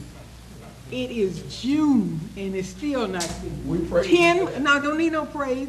10 months, if it take you 10 months to remodel Chester Hines, how long would it take you to build a multi-purpose center? We shouldn't have been bogged down in this. I said on that September night, I said that when school is out, we would not have this thing finished. Those children that have gone to that center have not been able to play on that floor. They should have been able to play on that floor, but all the politics and the know-it-all attitudes got into it. And like I say, if I hadn't said a word about it, it would be rotted down by now. That's all I'm saying. Mayor, may I speak? No, I have a right to speak. I have a right to speak. Sir, I have a right to speak as a, no, sir. No, sir. I agree with Alderwoman Holcomb. It weakens, the veto weakens the council. I read. It weakens the council, I believe, like you said. And can you, is there a way to rescind the veto? No, sir, no, sir. We're gonna go on, but I just have to make my point. I don't like to see the face, especially when nobody even thought about the idea, and nobody would have done anything about it if it hadn't been brought up. We have made this thing top headline news. I was reading from my sick bed, all of this stuff. It's just demeaning. I must say this, she did get a chance. We started out with paints and bathrooms, now we're doing the floor, so it kind of elevated itself. It's okay. All right. It's okay. Okay. Have a resolution authorizing the mayor to purchase real property site for. Is anyone was the second withdrawn and the motion? Okay. Okay. All right. Everybody withdrew. Okay. Okay. I missed it. Okay. Are you reading? Yeah.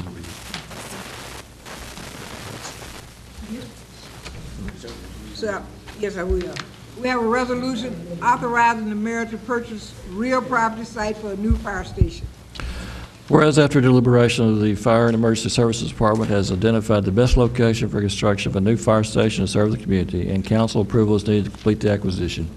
Now therefore be resolved by the City Council of the City of Pine Bluff, Arkansas. Section 1, that the mayor is hereby authorized to acquire the following described real property for the purchase price of $56,500.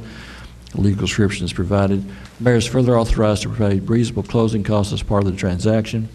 Section 2, the mayor and city clerk are authorized to execute such documents as needed to consummate the purchase and to accept the conveyance of the property to the city. Move for adoption. Second. It's been moved and properly second that the resolution authorizing the mayor to purchase real property as site for a new fire station. Chief, if you Mr. Matthews will come up there and speak for that. And why you counsel, please. Get a location. Good afternoon, Mayor, Council, citizens. Yes, we're in the process of getting ready to replace this fire station at 30th and Ash. We've located a new location at 32nd and Beach. This is one block off of Olive, just kind of put it in the area at 32nd. Near Father Ford, just a little bit. First Presbyterian Church is in the area. It's vacant property right now, a wooded lot. It's more than adequate for its space to do what we need to do. We've outgrown that location we're currently at. We want to upgrade the facility with bigger trucks, more personnel. We just outgrown that corner lot that we're currently on at 30th and Ash. So this is a move for the betterment of Pine Bluff, with the fire department, better response time, just an overall improvement for the fire department. As backup to the chief, this site was the primary site that the fire department and the committee selected after reviewing 3. It met the goals and the needs of the fire department. We have completed an assessment as well as an appraisal of the site. We have been in contact with the property owner, and we have reached the final negotiated price of what we have, and it is in line with the appraised value of the property. And the family that owns the property is very excited with the use of the property. Mr. Mayor, just for a point of clarification, the legal description is going to be revised because there was there's a small error there, so we're going to revise that in the in a new document. Is the property on both sides of that street or just right behind the old Heston's grocery? Is that the park? as far as the meter behind Hester's Grocery, it goes all the way to Beach, and then over to the, it's all that wooded area from 32nd basically to 31st. And that, yes, Fountain Square, that's Fountain Square Apartments in the church. You go down 32nd and make a zigzag around the church. All that land down the corner. On both sides of that intersection, or just behind, that's what I asked, was it just behind the grocery store or both sides? If you're going 32nd, traveling west, from right behind Heston, that's to that stop sign, to the beach, and then all that to the right. 31st. So it's that square mile. Chief was off just a little bit. It's not everything behind Heston. No, it's the alleyway there. Yeah, where all the trees are. Okay. Yeah. Can I speak? I seen that lot. Now, it's $56,000, $56,500 for 2 acres right there. It's a wooded area. I think before y'all vote on this, you need to go look at that, honestly, and get an eye view of it. You paying $25,000 for 2 lots. Who own the lots? I mean, everything is kind of, it's not transparent, but it's to the citizens. Yes, sir. The lot was appraised by a certified appraiser. The lot is the best lot. The owners are out of state, previously owned, previously residents of Pine Bluff. They are well aware. But man, Regis, I can't see you paying $56,000 for those, that wooded, that squirrel woods. It's just a hunting area. Sir, that's commercial. Only thing, Mayor, could I say something? Only thing I would like to see is that if you got the appraiser, get the appraiser and bring it here. Yeah, get the appraiser, and I think that will speak volumes as to what. I didn't bring appraisal for everything. Right, We no. have the justification which the law requires that we do in fair marketing and acquiring property. Well, that's all I'm asking for, because if pass the appraisal around, that way we could take a look at the appraisal. I don't want to argue the point about it's not worth that, but at least if it Was it just one appraisal? How was the appraisal? Was it a site appraisal or? No, it was this appraisal done by a certified appraisal company. Okay. Here in the city. Okay. I really would like for y'all to go look at that before you vote on it. I know where it is. We know where it is. I mean, knowing where it is and seeing it with your own eyes is two different things. What is seeing it tell you? So how much is it gonna cost? Then you gotta clear it. You gotta clear, what's it gonna cost to clear it? Well, you know,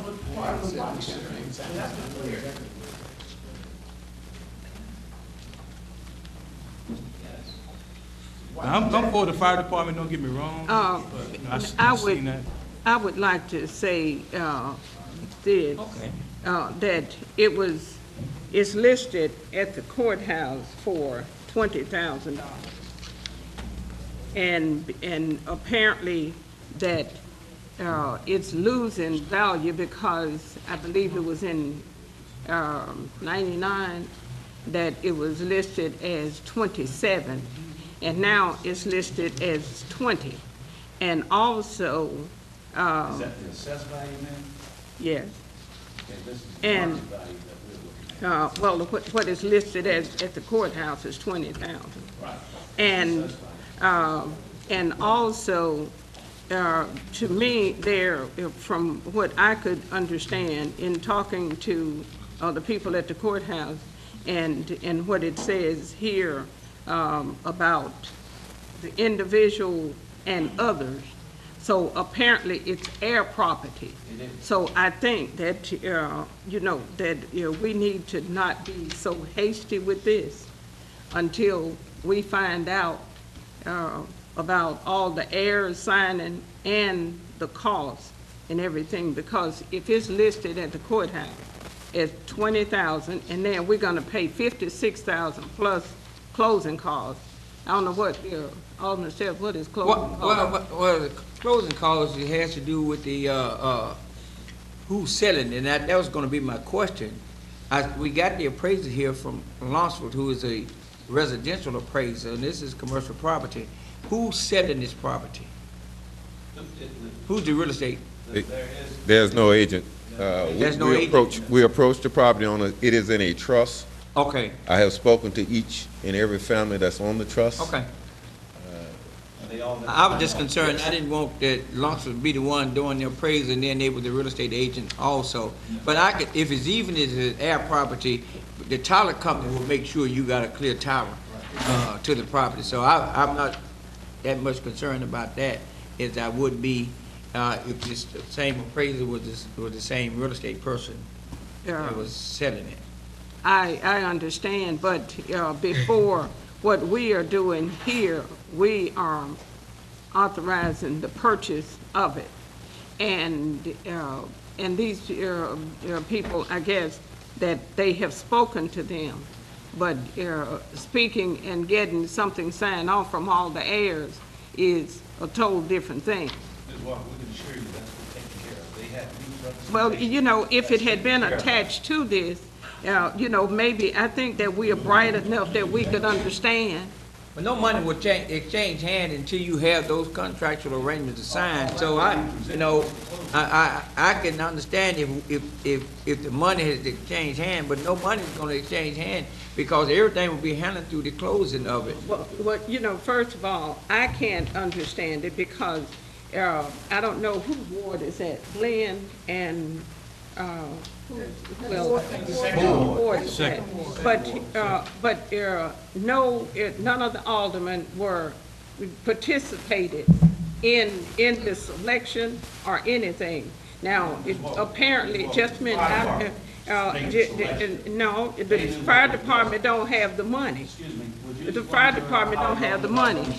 But the fact is, no, I'm speaking now, because the fact is, the aldermen have the money. They had supposed to had a public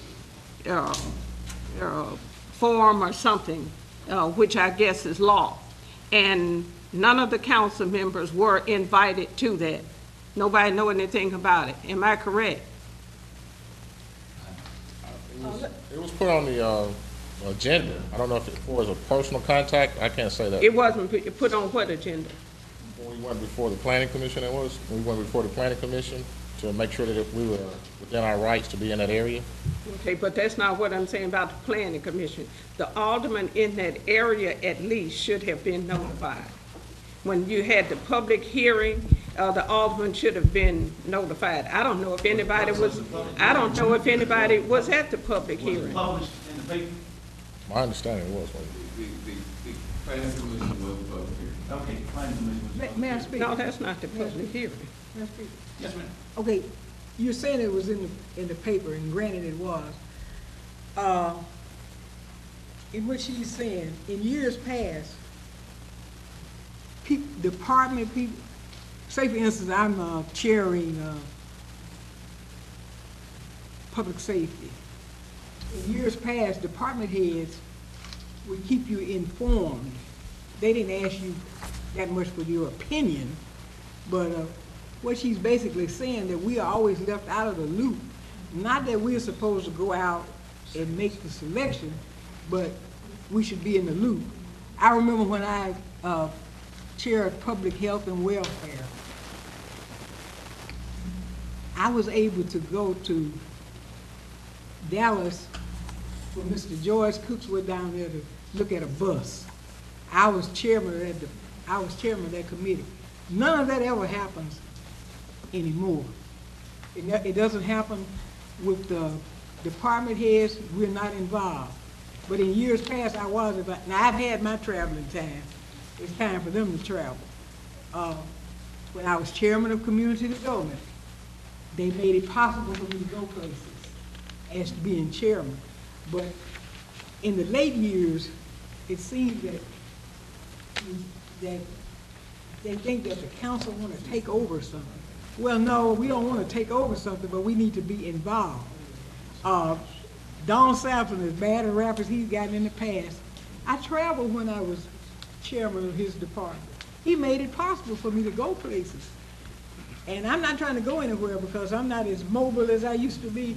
I'm just barely walking right now. I'm not trying to go anywhere, but I think that council members should be involved, and these committees that we chair, I think we should be involved in some of that. When the fire department goes to y'all go on numerous trips. You should at least give me the invitation. I'm not going, but you can give me an invitation. We don't get to go anywhere anymore, not even the municipal league. And I understand why we don't do that, because there's not money allocated. Council members don't travel anywhere. We don't go to the municipal league, we don't go to the National League of Cities, or anything, and this used to happen in the past. Now, and I'm not speaking for me, like, because I'm traveled out. But these people that have never traveled, I think you department heads should make it possible. Why don't you travel? You can you go places. At least 5 or 6 people out of the department will go to Orlando, wherever. And a council member that chair your department, preside over your budget, fight for you to get money. You don't have courtesy to invite them to go anywhere. Not anymore. Well, so I think the way you rectify that is that the council, who has the appropriation authority, should put it in the budget. Council, they can't put it in no budget. They could recommend that it go in there.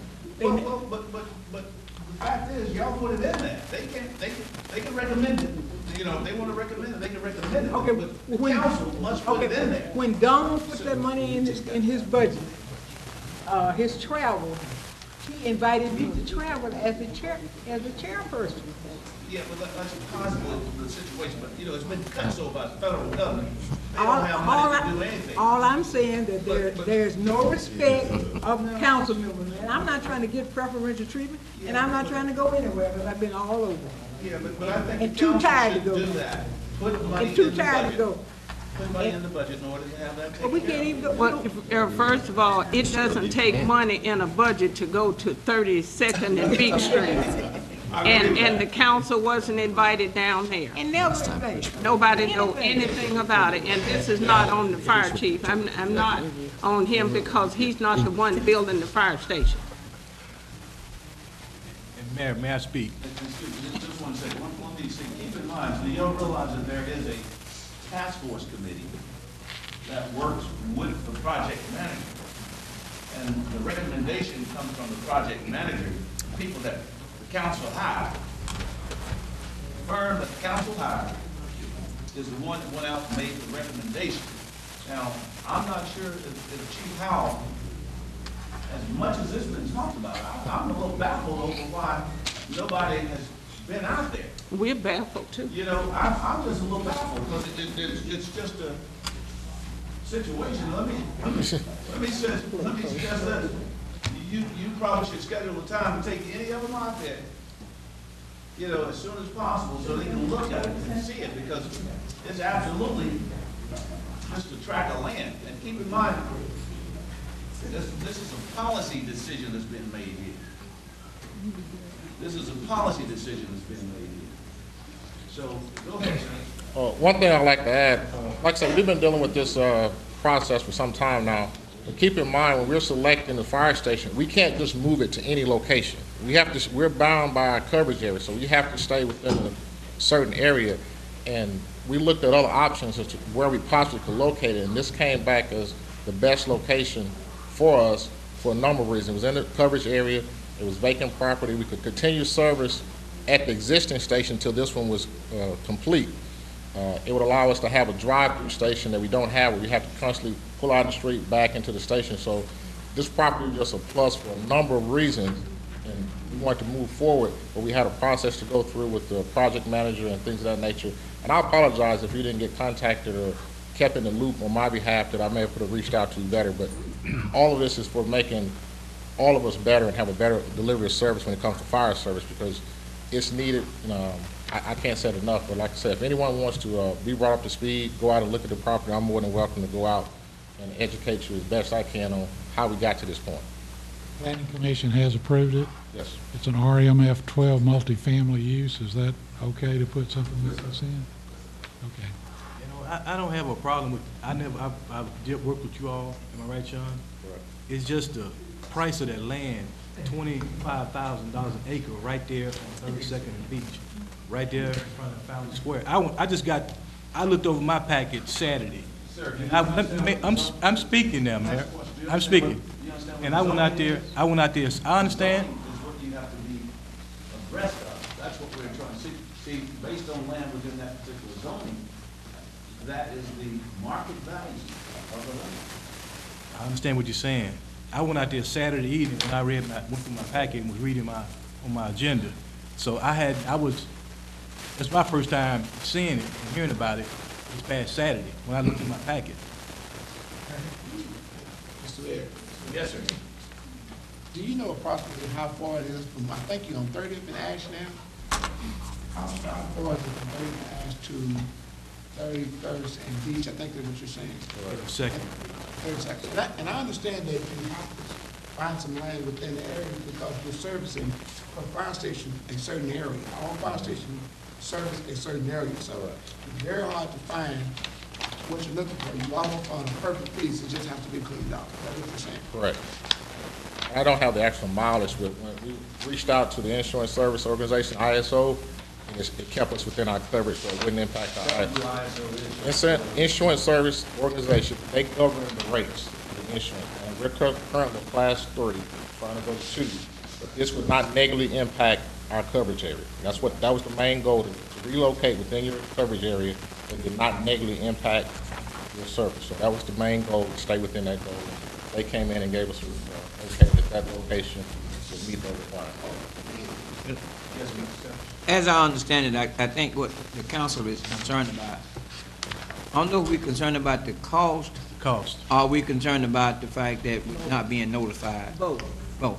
But now, if you're looking at the comps that they use here, you will see the comparison of the cost of the property that he used in his appraisal. And that's what you're gonna have to look at when you start trying to figure out what something costs and what is appraised for, is to look in the surrounding areas that they use to compare the cost with. And that information is in that packet. Yeah, it's in there. It's all this. Yeah, it's in there. Yeah, it's in there. All the time. Here, it said, with the assumption that there are no hidden soil condition or environmental factors, has we had the soil tested or anything, that'll come later? That is part of our environmental. The phase 1 is going through right now. We are assuming that the property is going to be clean because it has been vacant for a number of years. The assessment is being done through our Brownsfield program for the environmental clearance. But it is. Maybe we should have waited until that came back before we buy the property. Well, nothing's been on the property. It's been vacant property all the time, so that will not be any environmental because there hadn't been a structure or anything. Not ever. No. It's some wooded area. It's from corner to corner. It's just wood. Yeah, but everybody know that there's nothing to been on. My thing is, I don't have anything against the fire department. I work with them all the time. I think since it's always possible for you to negotiate a lower price, I'm just asking for a lower price of the taxpayers' dollars on that property. The lower the price, that the property can get. If this gentleman understands, this trust, this legal representation understands the value of the property, we understand the value of the property. That's not the only piece of property in that area with that value when you look at the number of acres. You know, that's the way you look at the property.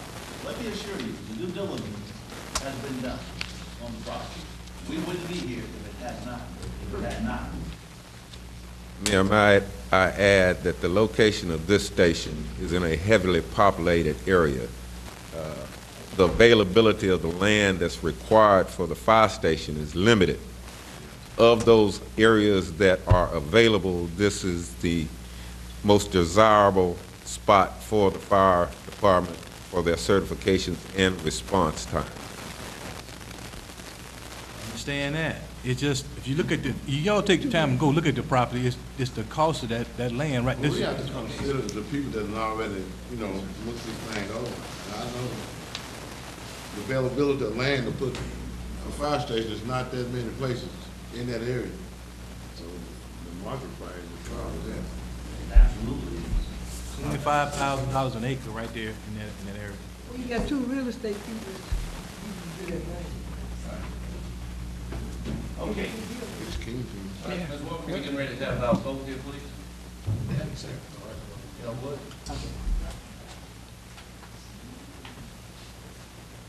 All right, all in favor of the resolution authorizing the mayor to purchase real property site for the new fire station, let me know by saying aye. Aye. Any opposed? I oppose. The motion carries 7-1. I'm sorry. 6-1.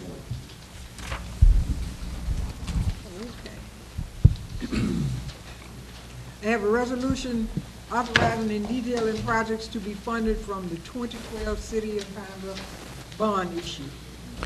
Whereas in a special election held in February of 2011, the electors of the city of Pine Bluff approved, among other things, the issuance of bonds for the financing of municipal projects listed on the ballot. And whereas to take advantage of favorable market conditions and to proceed in a timely manner, is now proper to authorize and detail the projects approved by the electors which will be funded from bonds issued in 2012. Now therefore be it resolved by the City Council of the City of Pine Bluff, Arkansas, that the projects listed in the two-page attachment titled City of Pine Bluff 2012 Bond Issue, which is hereby incorporated herein as is set forth word for word and number for number, are hereby individually and corporately authorized to be funded in whole or part from said 2012 bond issue. Move for adoption. It's been moved and properly second for the resolution authorizing the detailing of projects to be funded from 2012. Mr. Miller kind of went through that earlier. Right. Any other questions? Get it back up. If not, all in favor of the motion, let me know by saying aye. Aye. Motion carries 7. I have a resolution appointing Earl Mays to the Crime Advisory Commission.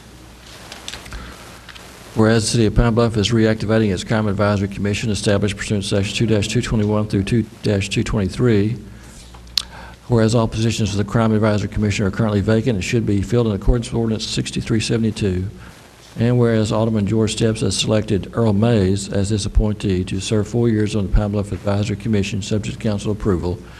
Now therefore be it resolved by the City Council of the City of Pine Bluff, Arkansas, that Alderman George Steps' selection of Earl Mays to the Pine Bluff Advisory Commission is to serve a term to expire June 30, 2016, is hereby approved and confirmed. Move for adoption. Second. It's been moved and properly second that the resolution appointing Earl Mays to the Crime Advisory Commission. All right. All in favor of that motion, let me know by saying aye. Aye. Any opposed? The motion carries 7. Okay, I have a resolution appointing Archie Sanders to the Crime Advisory Commission.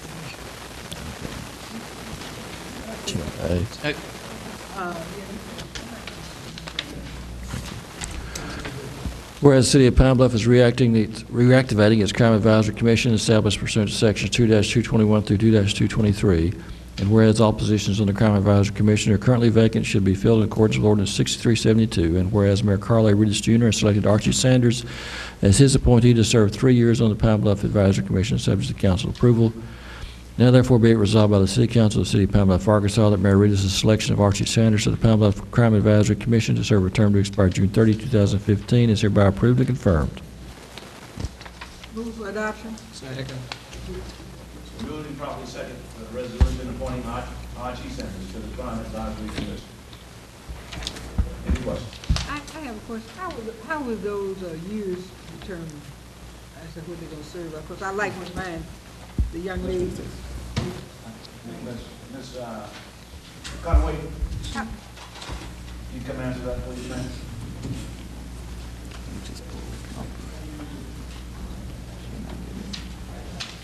From the way it reads, they should draw a number, is that correct? Because I'm really not, yes. They did. They have not been appointed as announced, so they won't draw this number until probably the first meeting. Okay, well, who assigned these to them? Is there a number signed to them? Yes, already? Right, and it Okay. should be like that. That's what I was wondering. Who assigned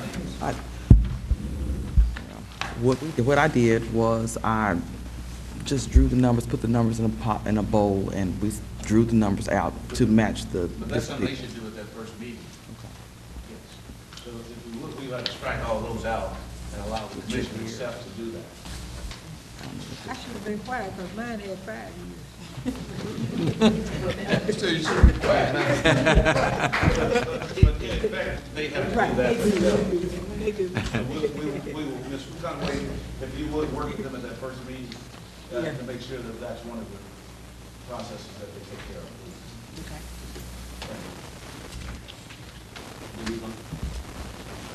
Yes, we did. We voted on Mr. May.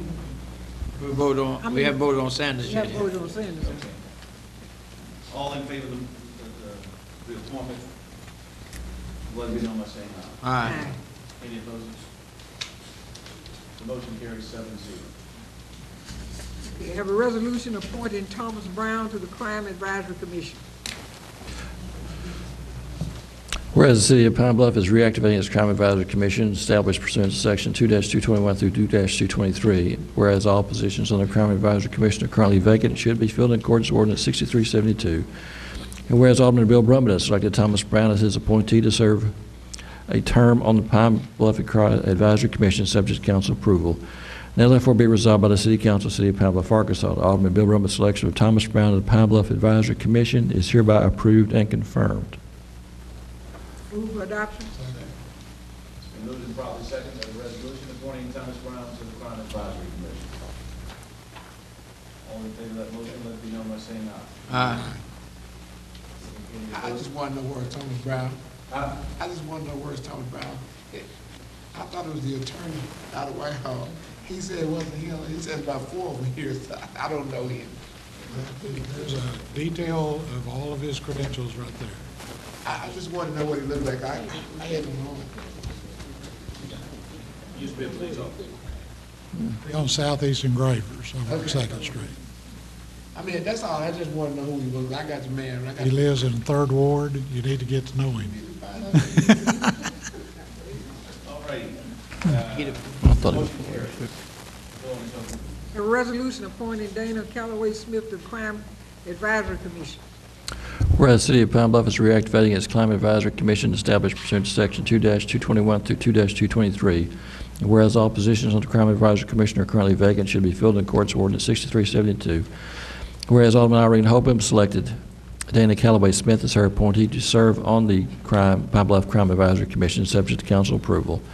Now therefore be resolved by the City Council of the City of Pine Bluff, Arkansas, that Alderman Irene Hopem's selection of Dana Calloway Smith to the Pine Bluff Advisory Commission is hereby approved and confirmed. Move for adoption. Second. It's been moved and properly second that a resolution appointing Dana Calloway Smith to the Crime Advisory Commission. Okay, Dana is here. Would you like to stand up there? All All right. in favor of the motion appointing Dana Calloway Smith to the Crime Advisory Commission? Oh, well, you said this, let me know by saying aye. Aye. Any opposed? Ms. Smith? We appreciate you volunteering. Go ahead, Ms. Oakley. Oh, I think we made a good selection. Dana Calloway Smith, a young lady up and coming. We got to train some new leaders and some young leaders and some young African-American females leaders, because some of us are fading away, so we have to train. We want to train some more. And hopefully she'll do a good job. I know she will. She has excellent writing skills, so that may be very helpful to that commission. That's it. Ms. Smith, we look forward to it. Next, Ms. Oakley. A resolution appointing Stephanie Missioner to the Crime Advisory Commission. Whereas the City of Pine Bluff is reactivating its Climate Advisory Commission established pursuant to Section 2-221 through 2-223, and whereas all positions on the Crime Advisory Commission are currently vacant and should be filled in accordance with Ordinance 6372, and whereas Alderman Glenn Brown Sr. has selected Stephanie Missioner as his appointee to serve on the Pine Bluff Crime Advisory Commission subject to council approval, now therefore be it resolved by the City Council of the City of Pine Bluff, Arkansas, that Alderman Glenn Brown Sr.'s selection of Stephanie Missioner to the Pine Bluff Advisory Crime Commission is hereby approved and confirmed. Move for adoption. Second. It's been moved and properly second that a resolution appointing Stephanie Mitchell to the Crime Advisory Commission. Is her name Mitchner? Mitchner. That's not spelled right. She's here. It's spelled right. Commissioner. Are we pronouncing your name correctly? Yes. How do you spell the Mitchner? Ms. Oakley, you did good. It is. All right. misspelled her name over She's here. a school teacher, but, All Well, right, we will correct that, they misspelled it over here. But all in favor of Ms. Mitchner, certifying that Dr. Mitchner, let it be known by saying aye. Willis. Ms. Mitchner, Yeah. and again, she's young. Accept. And we need to get some people. We She's can a good fix writer that. and good speaker, and she's busy out here, so that's great. too bad to have. okay, and 7C. Ms. Mitchner, thank you for working with Have a resolution appointing Jesse Turner to the Crime Advisory Commission. Whereas the City of Pine Bluff is reacting as Climate Advisory Commission established pursuant to Section 2-221 through 2-223, whereas all positions on the Crime Advisory Commission are currently vacant and should be filled in accordance with Ordinance 6372, and whereas Alderman Stephen Mays has selected Jesse Turner as his appointee to serve on the Pine Bluff Crime Advisory Commission subject to council approval. Now therefore be resolved by the City Council of the City of Pine Bluff, Arkansas, that Alderman Stephen Mays' selection of Jesse Turner to the Pine Bluff Crime Advisory Commission is hereby approved and confirmed. Move for adoption. Second. Moved and properly second, that the resolution appointing Jesse Turner to the Crime Advisory Commission. All in favor of that, appointment, let it be known by saying aye. Aye. Any opposed?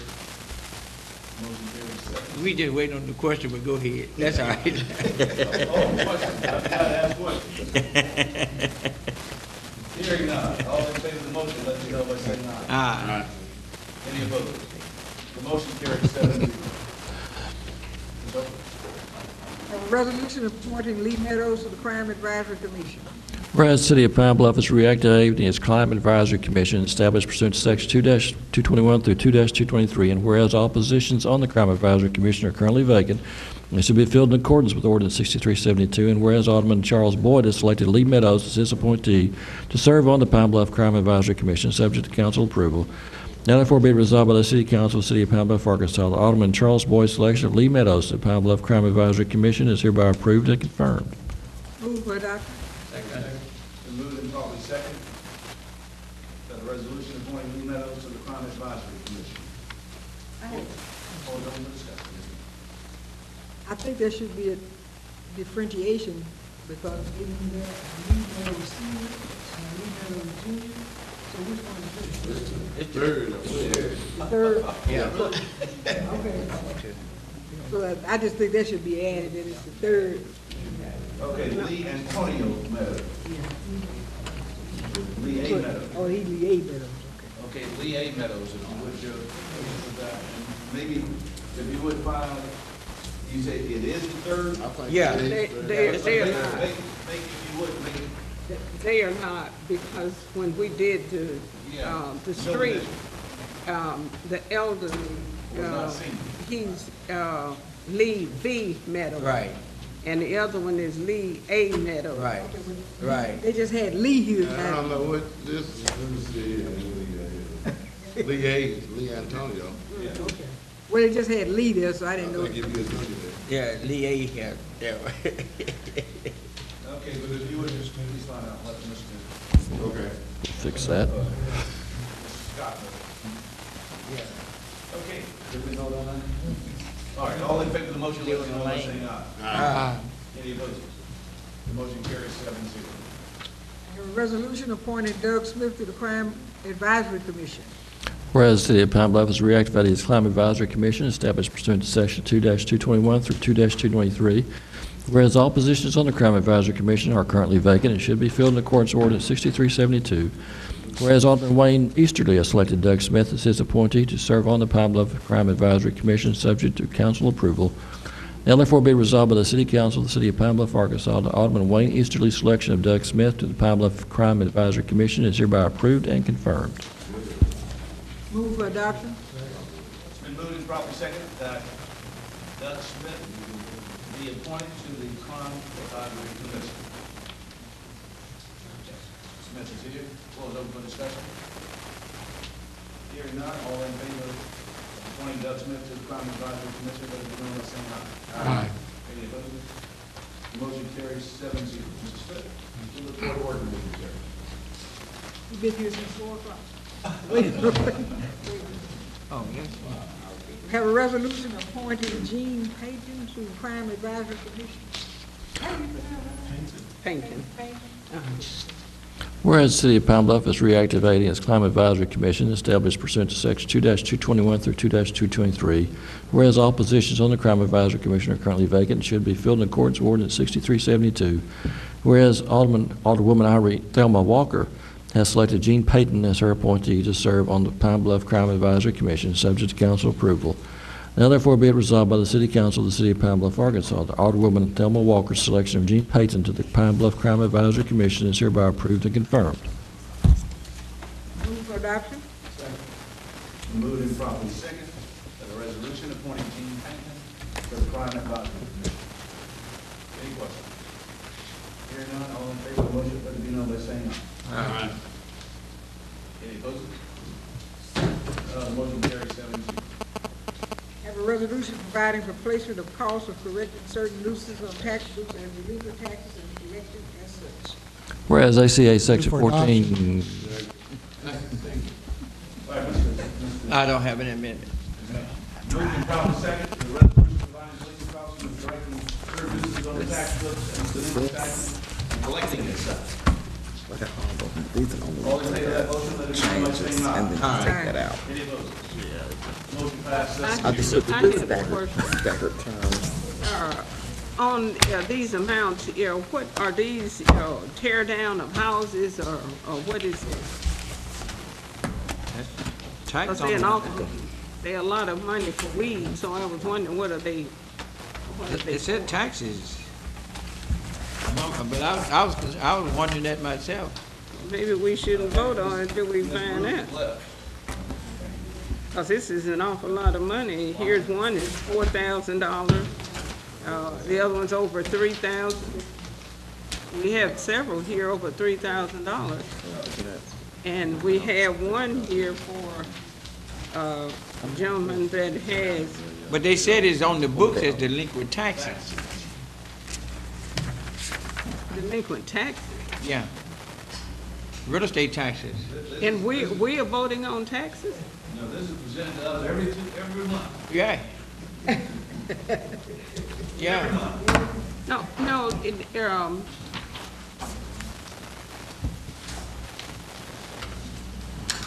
It says certain nuisance on the tax books. Is this property or what? Yeah. It can't be property taxes. Why not? Because the city wouldn't be collecting property taxes. Wouldn't be putting it on the book. No, these are not property taxes.